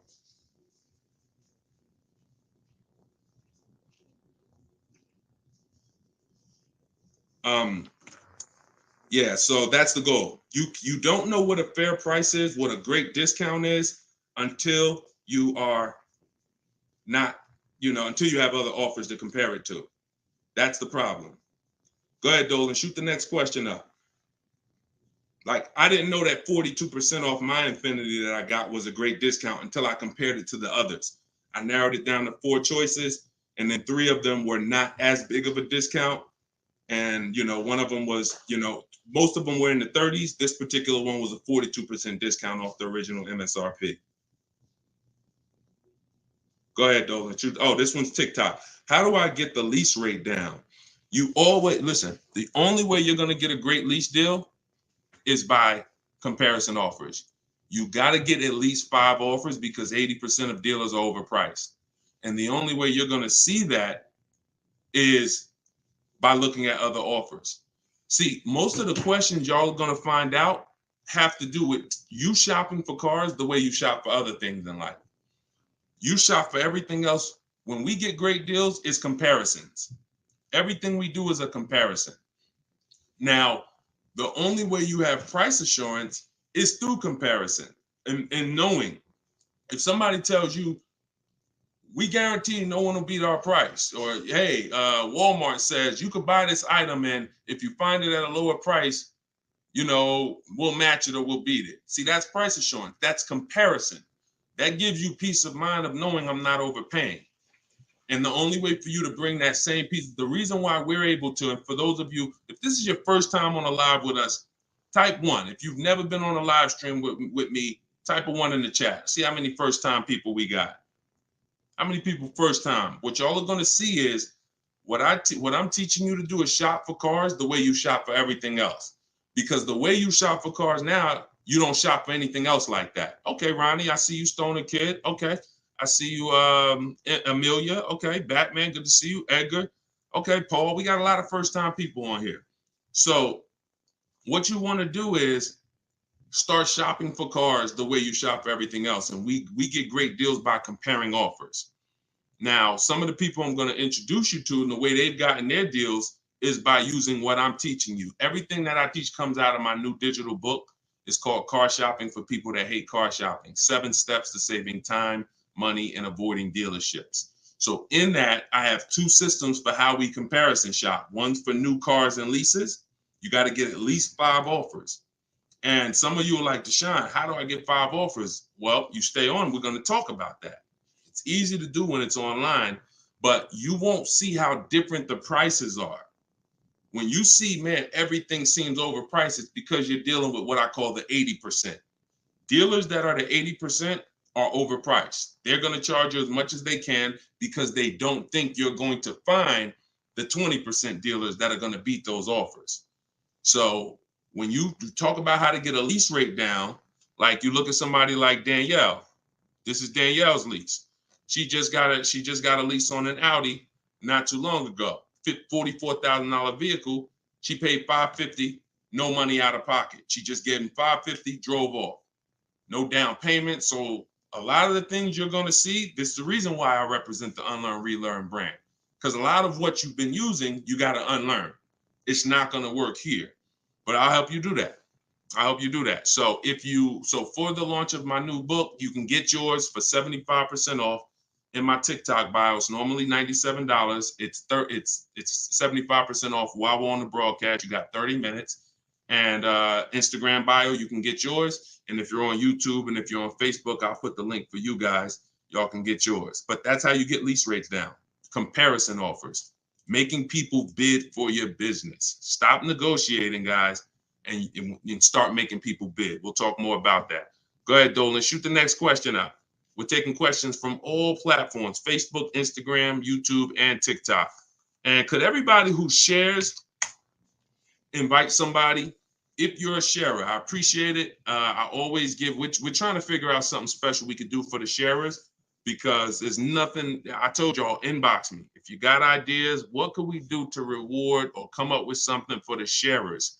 Because you guys are the people who help us spread this message. I appreciate all the new people, but I want to do something special for the sharers. Please DM me ideas of what we can do because we want to make it a regular part of our broadcast. All right, I see you, Sharice. Thank you. All right, go ahead. This one's from TikTok. Can you ask for additional discounts since you're an educator? See, the problem is if there's a rebate, then you'll get it when you reveal it. If there's a first responder rebate, you can't depend on a dealer to tell you about it. Some of the 80% won't tell you about it. Some of the 80% won't give you the whole thing. If it's a $1,000 rebate, maybe they'll tell you it's $500. We don't trust the 80%. When I was in the dealerships, I saw how the 80% moved. The 20% are the people those are the people you have to find. It's not, you can't just walk in. Unfortunately, there's 17,000 new car dealers in this country. They don't have labels on them. There's not one that say, we're the 20% that beats everyone. You have to find them and you need a great bidding system. You could do it manually by phone, or you can do it my way by email, copy and paste. So, but you're not going to, it's like people who said, well, I have a GM, I get a special price with Ford. I get a special price with General Motors. You can't depend on the dealer you're dealing with to tell you the special price and to tell you the rebates if they have them. The only way you're going to see it is by getting at least 5 offers, and then you'll be able to reveal who gave you the real offer. It's unfortunate, but it's actually better for you, because when who's not a good negotiator? Type not me if you are not a good negotiator. Just speaking honestly, you're not a good negotiator. It's not your thing. I consider myself to be pretty good, and I won't do it. All right, Danny said not me. Okay. Rai, sorry, I butchered your name. Lovey, okay. This is going to work for everyone who's not a good negotiator. Now, I am a good negotiator, but I won't shop that way. I'm always going to get bids, because if you're negotiating with the 80%, they're so overpriced. Even when they drop down a couple $1,000s, you're still overpaying. That's the whole point. That's why it's best for you to sit at home where you're in control. You can use my way, which is email. We copy and paste. I have a strategy in my book. It's called 25 to 5, where you're going to connect with 25 new car dealers. This is only for buying and leasing new cars. This is not for used cars. I have a different strategy for that. But you're going to sit at home. You're going to connect with 25 dealers online in about 20 minutes. And that's going to get you 5 offers using my scripts, using my replies. Now, the manual way to do it is to pick up the phone, call, and speak to at least 5 sales managers. But you need to get 5 offers. That's the only way you're going to see how much money that the 80% were trying to overcharge you. Does that make sense? And it goes with the same thing with military discounts. Doesn't matter. Special pricing, employee pricing. You must shop multiple offers, because you can't trust the 80% to actually give you the real numbers. All right. Go ahead, Dolan. Bring the next one in. We're taking questions from all platforms. Did I post that link? The book is not good for used car. Absolutely. That's just my system. You're going to hear me talk about 2 systems of shopping multiple offers and options. One's for new cars and leases. That's called the 25 to 5. One's for used cars. That's called the multiple marketplace strategy. When we shop for used cars, we have a different strategy. You must shop for your best used car offer in a different way than your new cars. It's very different. They're both in my book. Y'all will hear me talk about them on my videos, on my social media videos if you've seen them, and you'll hear me talking about them on the live. 2 totally different shopping strategies based on your goal. All right, this one's from Instagram. When you walk into a dealership, the salesman comes at you right away. Can you tell him you're just looking for now, and I'll come get you when I see something? Of course you can. So using what I'm telling you, you should not spend more than 30 minutes in a car dealership ever. Tons of people that you'll see, the more you stick around this broadcast and the more you learn and the more you see our community over here. We've been doing this for 3 years, teaching the public. We've got 1,700 people we've worked with personally, a couple thousand books. People are using this stuff. It's not just the saving of money, it's time. You shouldn't be in a dealership if you're not there to test drive, or if you're not, see, we have something we call shopping, not buying. Very different. That's actually step 4 in my book. There's 7 steps. The last step is delivery. Step 4 is something I call shopping, not buying. You have to learn, if you're going to enjoy shopping and take control of your car deals the way I want you to, that when you are shopping, you are deciding what you want. That's shopping, deciding what you want. You can get your copy of the book in my TikTok bio. Everybody got 30 minutes to get it for 75% off. Somebody on TikTok said, how do I get the book? It's in my TikTok bio. If you're on Facebook or YouTube, you can scan the QR code, or you can go to deshonsbook.com. If you're on Instagram, you can go to my Instagram bio. It's normally $97, but it's part of our official launch. You can get yours for 75% off. So when you are there with a purpose, which means no one can actually talk you into something, because you're clear on what you're here for. I'm here to see what I like. I'm here to decide what I want. I got my kids with me. I'm here to see how this vehicle is it comfortable? This is only for new cars and leases. We don't test drive used cars until the end. That's a different thing. And I'm answering questions specifically. So when someone asks about a used car test drive, we'll talk about that. For those of you who are leasing and buying new cars, we are there to test drive and decide what we want. That is it. We do not talk numbers in the dealership. Listen, I want y'all to remember this. You will never, using what I'm telling you, you will never talk numbers in the dealership. If you are coming there to see a used car, the deal is made already before you get there. Your numbers, everything should be established online.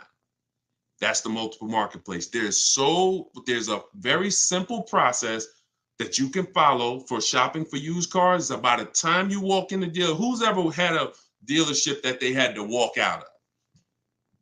If you've ever had a dealership where you had to walk out of, type me if you've ever walked out. Somebody wasted your time. Somebody tried to, whatever. You went there and you're like, man, I'm leaving. This isn't good. I'm glad you did that, but I want you to get to the point where no one can even waste your time. That's what I want you to get to, which means every time you walk in the dealership,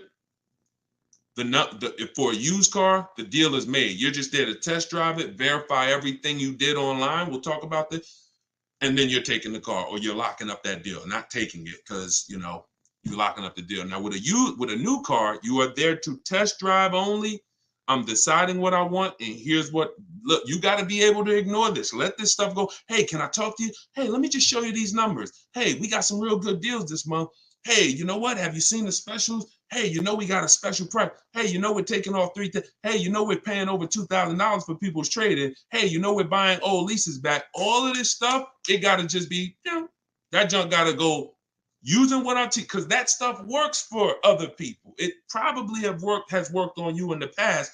Now, you're not going to let people throw you off this agenda anymore. You are literally there to shop, decide what you want, and when you take your card, take the salesperson's card. When you come home, if you like that vehicle, we will be purchasing it and getting multiple offers from home, never in the dealership. Everybody clear? If you're clear on that so far, type clear. Everybody clear on that? Clear? All right, I see you, Dave. Yep, I see you, Danny. All right, go ahead. This one's from Facebook. Carla said, my granddaughter purchased her first car in November 2023. She wanted to lease, but was told she was too young. She's 20. How can she transition from a current car note to a lease car when she turns 21 next year? Great question. Who has a car that they're thinking of replacing? You have a car now. You're thinking about replacing that car. Could be a lease, and you have to replace it. Could be a car you own. Could be a car you're financing. So the first step in my book, it's called 7 Steps to Saving Time, Money, and Avoiding Dealerships. Car shopping for people that hate car shopping. First step is the most important question. We must know whether we're going to lease or buy. You have to see that as the foundation of your car deals. You cannot get a great deal when you should have leased, but you bought. It is impossible. You can't get a great deal if you should have bought, but you leased. So that's the most important question. That's step 1. How many years are we keeping the car? Now, after that, here's what you do. You guys who have a car you have to replace, including this young lady, Carla, she asked, you must do an equity assessment. This is step 2. Equity assessment is going to tell you, can you get out of your car clean? Can you get out of your car break even? Can you get out of your car and there's equity there, which means you can put that equity in your pocket or into the next transaction? Or do you have negative equity if you have a loan? So the equity assessment is going to tell you. Now, here's how you do it. You're going to call your bank. If you have a paid off car, you do not need to do this step. You can skip this step. If you have a loan or a lease, you're going to call your bank. You're going to ask for the payoff. I see y'all running the likes up on TikTok too. I appreciate it. Can y'all keep tapping the screen? I appreciate y'all running those likes up. When you call, you're going to ask them for the payoff. The payoff is the amount you owe. Do not look at your contract. Do not look at anything. Call the bank or call the leasing company and say, what is my payoff? Now, if you're leasing, you're going to ask an additional question. Do I have a third-party restriction? Once you have those answers, you end the call. You are then going to go on to the websites that I'm about to mention. You're going to get 6 bids, 6 offers. My 2 favorite words when buying anything. And if you like to save money, these will become your 2 favorite words. Multiple offers. Multiple offers. I love those words. That's how you buy everything else. Multiple offers, multiple options. That's how we save the big money. So you're going to go to CarMax.com. This will take you about 20 minutes to do an equity assessment. You're going to go to Driveway.com. You're going to go to AutoNation, Sell My Car, Carvana, Kelly's Blue Book, Instant Cash Offer, and Car Guru, Sell My Car. As more people buy cars, we'll keep adding them to our list. Those people are in my book. That's who we get our equity assessment from, because here's what your car is worth, what people are willing to offer you cash for. What's the one word? Some of you have been, hold on, don't bring in the next question until I give you the road, because some of these I got to go a little deep on, Dolan. But you could queue them up. Just get them ready so that, you know, when I call them out, you got them ready. I know you're stacking them. When you look at, you know, getting 6 offers, what's the one word that we don't use anymore? Let's see if anybody was on here. Maybe you were on here for the last couple broadcasts, or a lot of you are new, so you may not know. What's the one word? Good to see you start back up. What's the word that we're not using anymore? And for the new people, you're about to learn. We don't use, let me see if anybody got it. I give it about 3-4 seconds. Okay, everybody's about to learn this for the first time. We don't use the word trade. You don't get maximum money trading anything. I know you've been taught that because dealers have actually taught you to give them multiple transactions in one. You buy your car from them, that's one transaction. You sell your car to them, that's another transaction. And if you get your loan from them, that's a third transaction. All of these are separate transactions. And how big is the money in them? I'll break it down to you like this. You can actually there are companies that only want to lend you money. They don't sell cars. That's how much money is in loans. There's companies and people who just want to buy your car. They don't want to sell your car. That's how much money is in buying cars. So somebody just said trading is convenient, though. If you want to conveniently lose $2,000 or $3,000 because you want to save 30 minutes, then be my guest. I'm talking to the people who are like, Deshone, that's not my thing. And I'm not talking about a private party sale. We're not talking about listing the car on Facebook. We're talking about going to people. All those companies I just named, they literally have a short inspection process and they cut you a check. I sold my lease to CarMax. They won the bid 2 years ago. I walked out with a check. I was there for 45 minutes.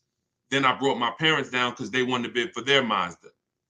They they taught you that, oh, anything else besides what we're telling you to do is going to be hard. You know, like, oh, you might as well just give us all the business because, you know, anything else is going to be just hard. Meanwhile, what you're putting yourself through is hard. So that's how you do the equity assessment. Now, if you do have a lease, when you go on those websites, there's a question there. It's going to say, is the car owned, financed, or leased? You want to put owned because you just want the true value. And when you put lease, it triggers something on their websites. Don't worry about that. If you don't have a third-party restriction, you can sell direct to anyone, If you have a third-party restriction, you're going to take those offers, and then we're going to call used car managers because the third-party restriction does not say you can't sell. It says you must sell to a brand of the same dealer, a dealer of the same brand. So if you have a Nissan, you must sell to a Nissan dealer. Here's what that doesn't mean. Go walk into one Nissan dealer. We get bids, we speak to at least 3 to 5 used car managers, we get bids. Are y'all starting to get the sense that everything we do is a bid? And the only way you're going to see how much money you've been losing by not getting multiple offers is to get multiple offers. Everyone I've been working with says, Deshone, there's no way that I would have known how much money was in these car transactions until I started getting multiple offers from home. We don't do this by getting in our car and driving from place to place. We do this by sitting at home and using what online. Shoot the next question in. All right. And we're taking questions from all 4 platforms. So just keep typing them. We'll get through as many as we can in the hour. Erica, this one's from YouTube. I purchased a used vehicle from the dealership, and 2 weeks later they called me and asked me to bring it back because the previous owner wanted it back. Can they do that? Mm, mm, that's a nightmare. Mm.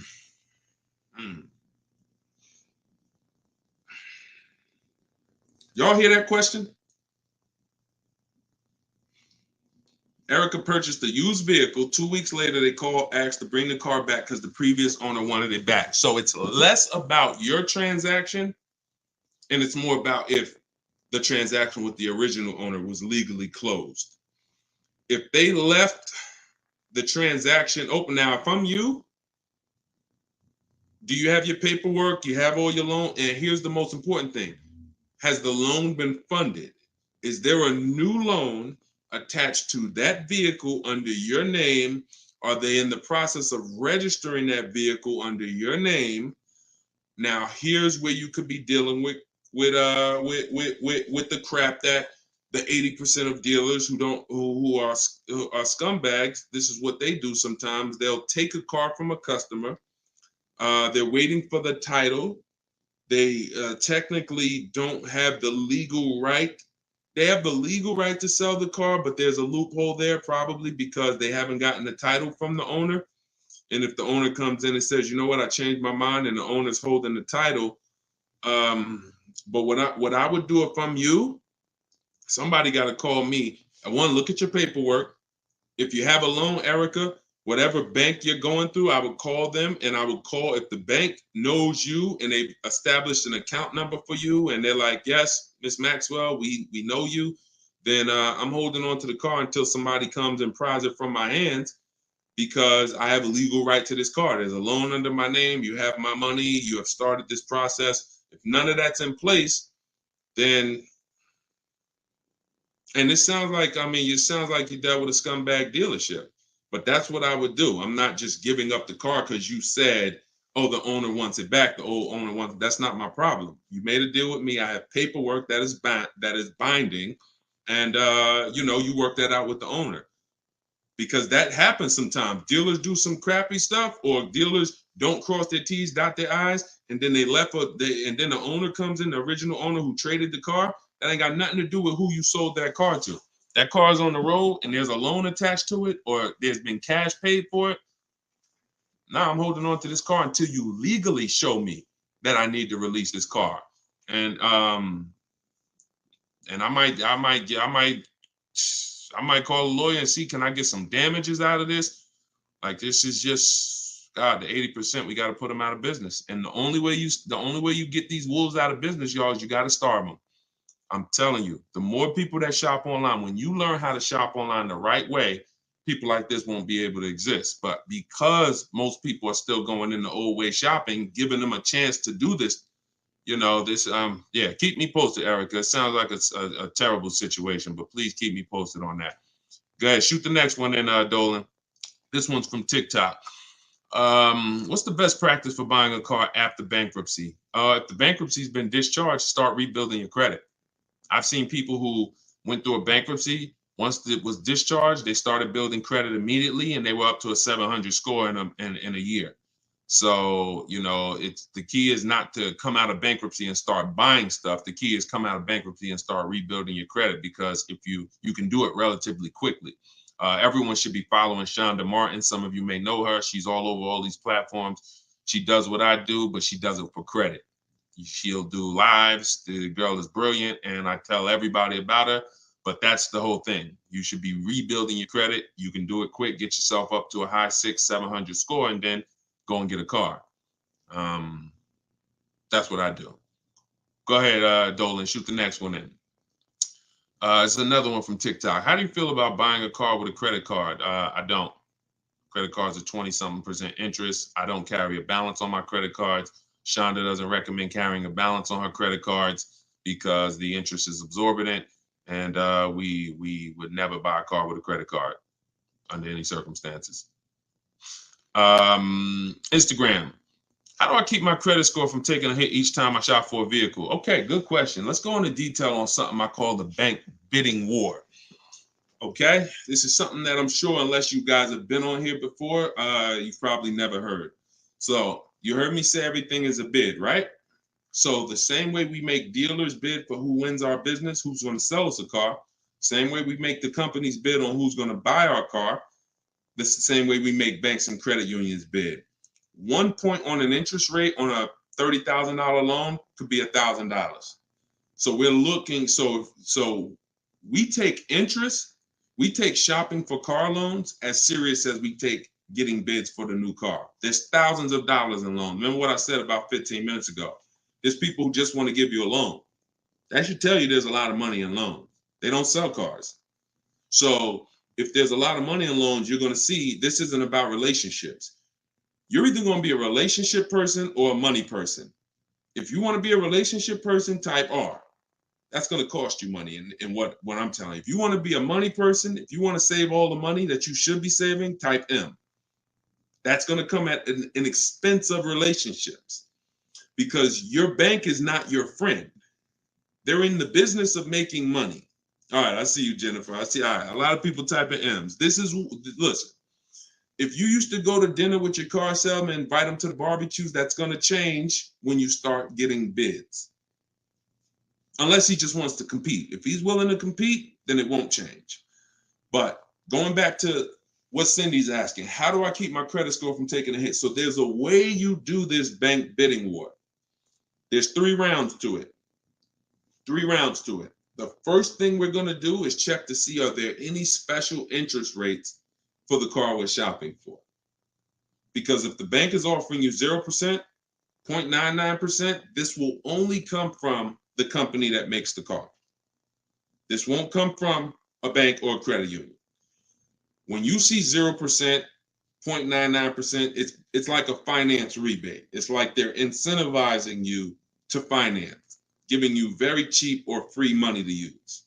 No bank can compete with that. So the first thing you're doing, whether you're shopping for a new car, used car, is checking there. That's round 1 of the bank bidding war. Because if you do see that, there's no other reason to let anyone run your credit. That's what I'm getting. I'm going to get the 0%. I'm going to get the 1.99. Now, if that doesn't exist, now what we're doing is we're shopping for our car, and we're going to lock up our car, get our offers. No one needs your credit. When you're getting offers the right way, no one needs your credit to give you an offer. That's a lie. Deshone, they told me they did. They lied to you. What I tell you about the 80%? The 80% lie. Straight face. Look you in the eye. So we're going to get our offers. Once we find the best offer in the market, we reserve the car. We take that buyer's order. We come home. And now we're going to let tons of people run our credit. Isn't that going to make it go down? Here's how the bank bidding war works, and you can Google this. The credit bureaus allow you to have multiple people run your credit within a finite period of time. Experian has an article on this. They say between 14 and 45 days. If you're letting all these people run your credit within this period of time, what it looks like to the credit bureaus is you're rate shopping. You're rate shopping. They're not going to penalize you for rate shopping. They will penalize you from going to dealer, letting this dealer run your credit, letting this, oh, I'm trying to buy this Chevrolet. Oh, run my credit. And then here I'm at a Nissan dealer. Okay, I'll take the Nissan Altima, letting them run your credit. You'll be penalized for that. That is not what I'm telling you to do. I'm telling you, don't do that. So when you get your car, you're bringing that home, and you're going to call your bank. You're going to now call your credit union or go on their online portals, and you're going to go to every online lender. I have some listed in my book, Lightstream, Community Credit Union, and you're going to let all these people make offers for you. Because who's seen a case? This is another reason this works so well. Who's tried to reach out to their bank or their credit union to get a rate, and they say you have to have a car first? Who's had that happen? You're trying to get a rate, and they say, well, we can't give you a rate. We need you to give us the details of the car first. So now you're trying to make up what you think you're looking for. Yeah, I'm looking for. No, it's because it's not designed to work that way. It's designed to work where you get your paperwork, get your buyer's order, has all the numbers on there, has the year, the make, the model, what you're paying, how much you need to borrow, and then you're calling your banks and credit unions. This is round 2 of the bank bidding war. So you're going to let all those people go and compete. Now, whoever wins that round, you're going to call the dealer the next day and you're going to say, hey, I got 6.29 from my credit union. But if you guys can beat it, then I'll do the deal with you. This makes the whole price. See, everything I'm telling you to do, if you follow what I'm telling you, the process is easy. You never got to lie. All of those people who taught you how to buy cars and you got to lie, don't tell them you got to trade, don't tell them this, you'll never hear me teach you. You don't have to lie. And the dealers will enjoy working with you to 20% because you're now giving them an opportunity. And it's very different, y'all. When you got a car, when you have a finance manager who's trying to beat the rate you got, here's the difference. And we'll get ready to queue up the next question, Dolan, not yet. Here's the difference. When you don't have a finance manager trying to bid and beat what you have, they're going to their banks and they're asking the salesperson, what's the most you think they'll pay? What's the highest rate you think they'll pay? All right, quote them at this, and then let's see if we can negotiate on the rate. That's what it is when you don't have an offer. But when you give them that, when you found your car, locked it up, and then you call the salesman or you call the finance manager and say, hey, I got 6.29. If you can beat it. Now, here's what they're doing. They're reaching out to all their 10, 15 banks and saying, let me see if I can beat this rate. Very different. And only one or two things are going to happen. They're either going to call you and say, hey, look, I tried my hardest. I can't beat the rate. Thanks for the opportunity, but you got a great rate. In which case, you have something that we want, which is, who knows what we want. When it starts with a P, this is when we guarantee we paid the best price for everything. Who remembers? Well, I can't say who remembers because we get new people on this broadcast every day. I swear. All right. Price assurance. So when y'all hear me say price assurance, what that means is you don't drive off anymore hoping you got a good price. Talking to your spouse, hey, you think we could have did better? You think this interest rate was too high? Could we have got a better interest rate? No. Price assurance means you guarantee you couldn't have paid a lower price for the car. Nobody could have paid because you got bids. Nobody could have gave me a lower interest rate because I got bids. Nobody could have gave me more for my old car because I got bids. That's the only way we get price assurance. And all of this is done while you sit at home. So this is in my book, Car Shopping for People That Hate Car Shopping, 7 Steps to Saving Time, Money, and Avoiding Dealerships. If you want everything I teach in one spot, it's there. You can get your copy for 75% off. It's normally $97. And you can go to my TikTok bio. It'll be in your inbox in literally 5 minutes. The reason it's a digital book too is because things change. Vroom just went out of business a couple months ago.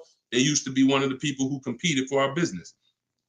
If you guys had, your book and you had bought it and then it was a print book, because some people say, Deshone, is it in print? This is the reason, one of the reasons why it's not. If Vroom is in that print book, what happens?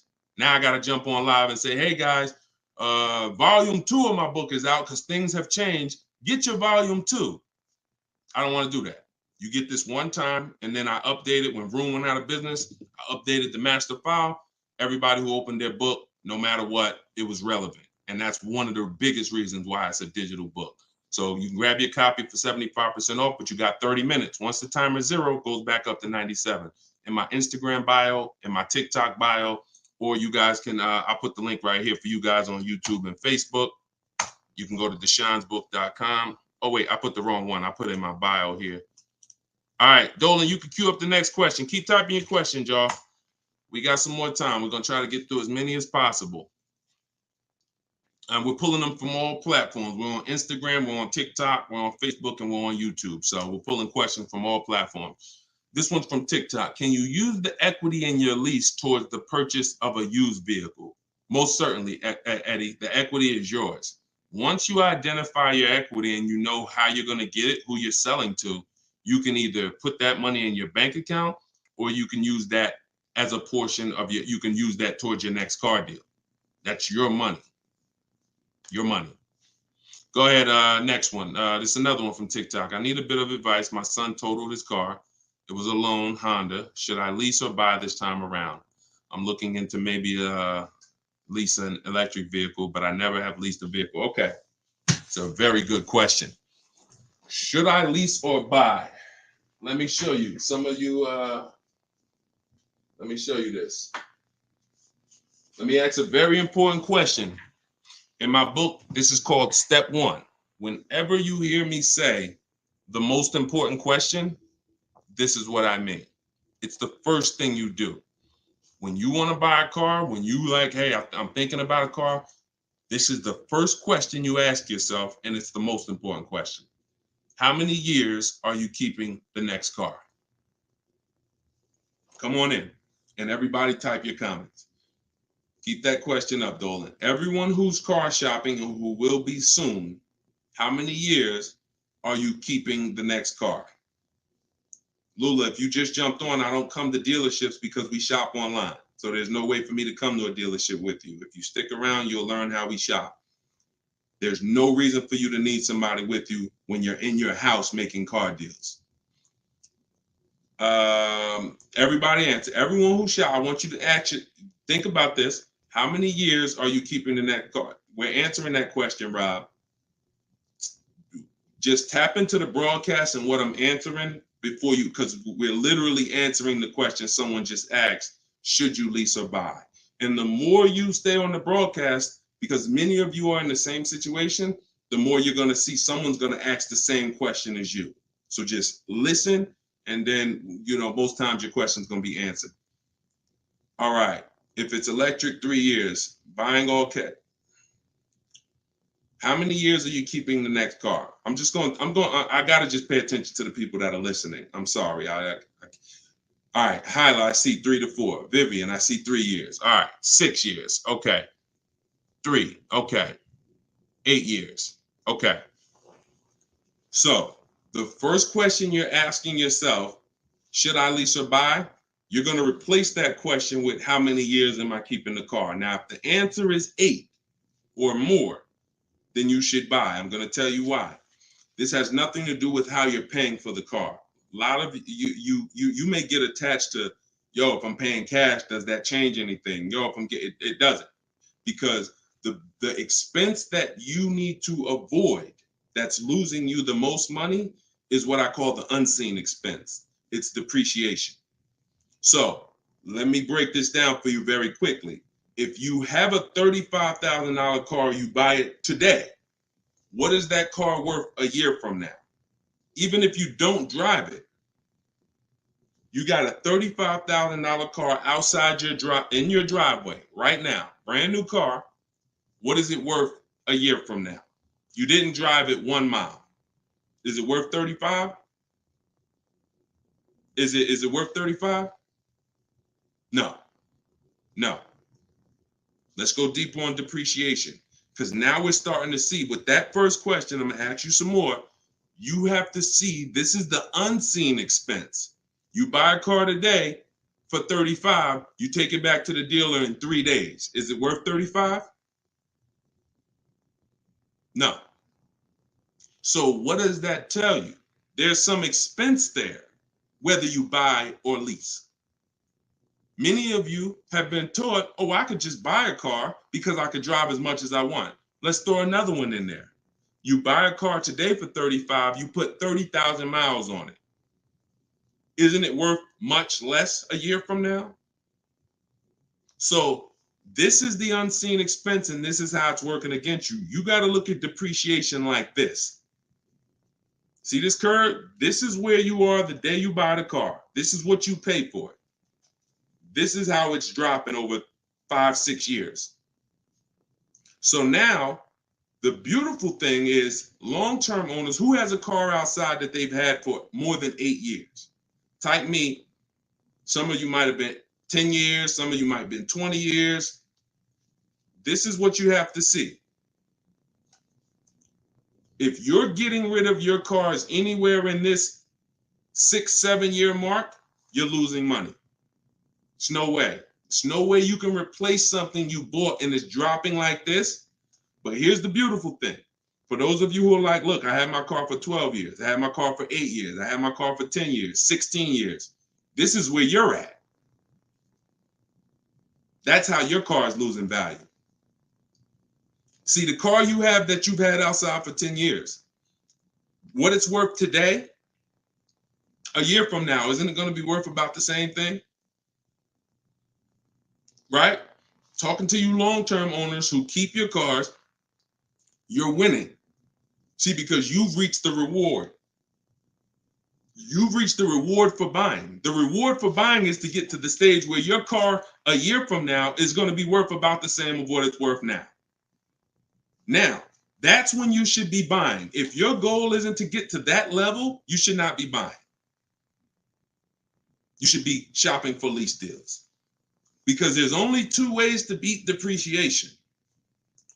What I just said, and some of you might be saying, Deshone, I can't, I'm not keeping a car that long. You should not be buying cars.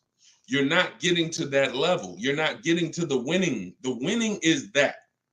Got a car outside, paid off, barely losing value. It was worth $9,500 last year. It's worth $9,000 this year. That's the reward. Now, for those of you on the other side, if you're on the other side, you should be leasing. And I'm going to show you how drastic it is of a difference when you should be leasing, but you're buying. I'm going to show you that there's no way for you to get a great deal if you are buying when you should be leasing. Look at somebody like, let's pull up, we talked about Danielle earlier. Look at Tope. Tope got a BMW, $54,000 vehicle. Now, some of you know, every $5,000 on the price of a car is how much per month? Every $5,000 on the price of a car is how much per month? It's not 7 years, so it's always 8 years. See, in my book, it's something called the 8-year rule. If you're not keeping your car 8 years, you should not be buying. Okay, good. I see a lot of you are tapped in. Every $5,000 is $100 a month. So when you're looking at a $50,000 car, you should be thinking that's $1,000 a month payment. What about the down payment? Forget about the down payments. Down payments have nothing to do with the deal. We are just talking about boundaries. When we look at a $50,000 car, $1,000 a month, 5-year loan. $20,000 car, $400 a month, 5-year loan. Every $5,000 is about $100 a month. Now let's look at Tope's deal. Tope got a $54,000 BMW. She's paying $756 a month. I'm going to prove to you right now that if you should be leasing because you're a short-term person, you are not keeping your next car 8 years. You're not keeping your previous cars 8 years, yet you bought them. I'm going to show you how much money you've lost listening to people that told you shouldn't be leasing. And we're going to correct that. So Tope got a deal, shopping multiple offers. The way I teach, she got multiple offers. She got $690 a month. That's a 1.26% lease. $690 on a $54,000 vehicle. So let's say we're going to break down real quick 3 different ways to get this vehicle right here that she got.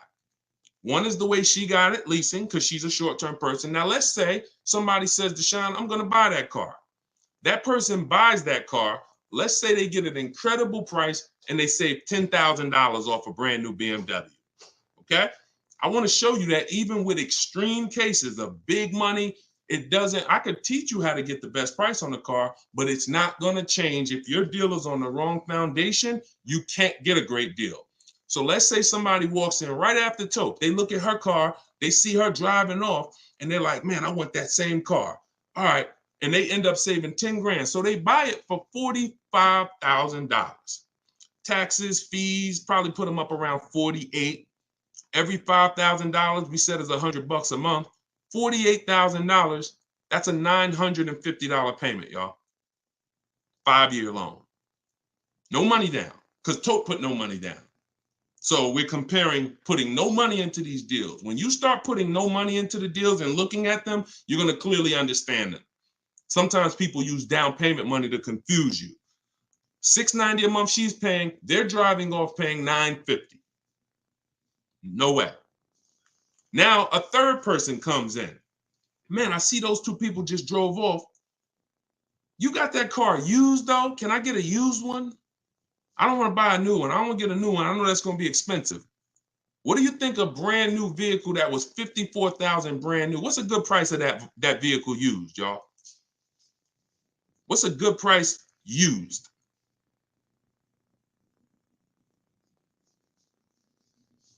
I want to hear.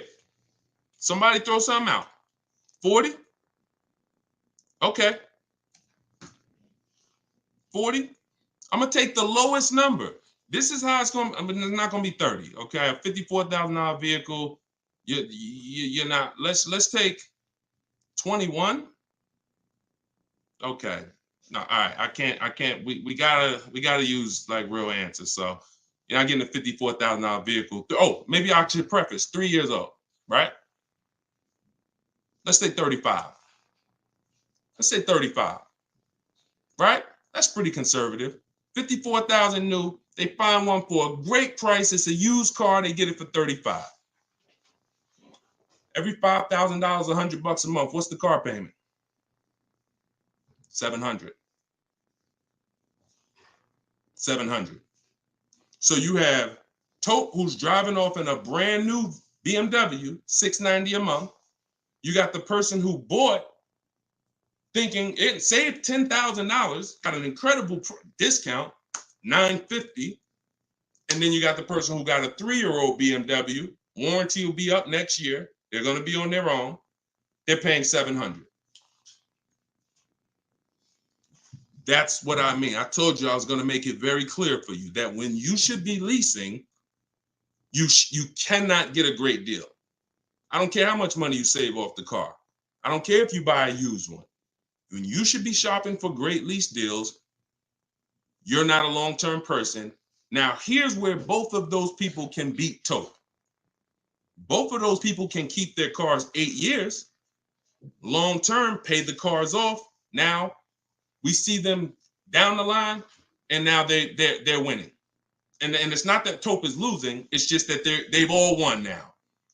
Everything when you purchase cars, when you get to this stage, if a person bought that car and they're at this stage now, I had this BMW for 8, 9, 10 years, and it's not losing any value anymore. Oh, you won. That's the reward for buying. But if you're not going to get there, you're losing by not leasing. That's the leasing versus buying. I call that the most important question. It's the first question. When you open my book, it's step 1. How many years are you keeping the next car? That is the first thing you ask yourself because it's the foundation of your car deals. So everything that I'm teaching you is out of my new digital book, Car Shopping for People That Hate Car Shopping.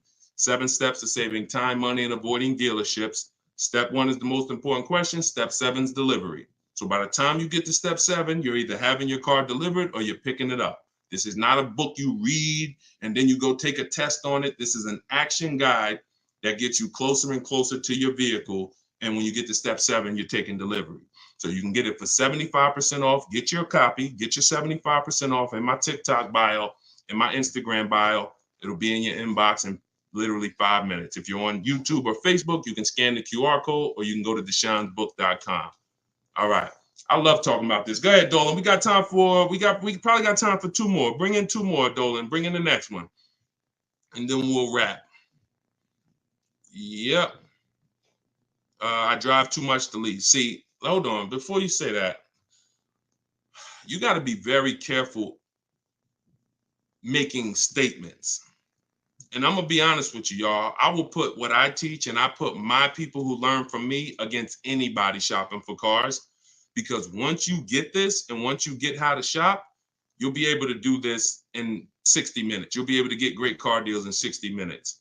But in order for you to win, the best thing for you to do is ask questions here, not make statements. All right. This one's from TikTok. Can you use the equity in your lease toward the purchase? Oh, yeah, we got that one already, Dolan. We did that one. Shoot the next one up. This one's from Instagram. How do you compare car prices if the model has different options and packages? Are you talking about new cars or are you talking about used cars? Let's just break down them both. How do you compare car prices if the model has different options and packages? The way we compare lease offers, we look at them from percentages. See, prices can change, but percentages don't. If I got a $40,000 vehicle and I'm paying under 400, that's a 1% lease. We call that a steal. If somebody offers me a $42,000 car, if it's 1%, then that's $420. That's why we go by percentages. Same thing with used cars. When we're looking at a used car, I need to know what the original MSRP was. I'm going to get this from the Carfax. I'm going to get this from, there's a site called With Clutch. Carfax has an agreement with a couple manufacturers where they have the window sticker there. So I'm going to get I'm not going to buy a used car, and I would never recommend you buy a used car without knowing the original MSRP, because we want to look at the discount percentage. So example, my Infinity truck I bought, it was $54,000 brand new. The other three that I was looking at, one was 52, one was 48, one was 46. So when I compared the discount off of the new price, this one had the greatest discount off the new price. Therefore, it was the best offer. And that doesn't matter that it had more options than everything. It also had a greater discount percentage wise.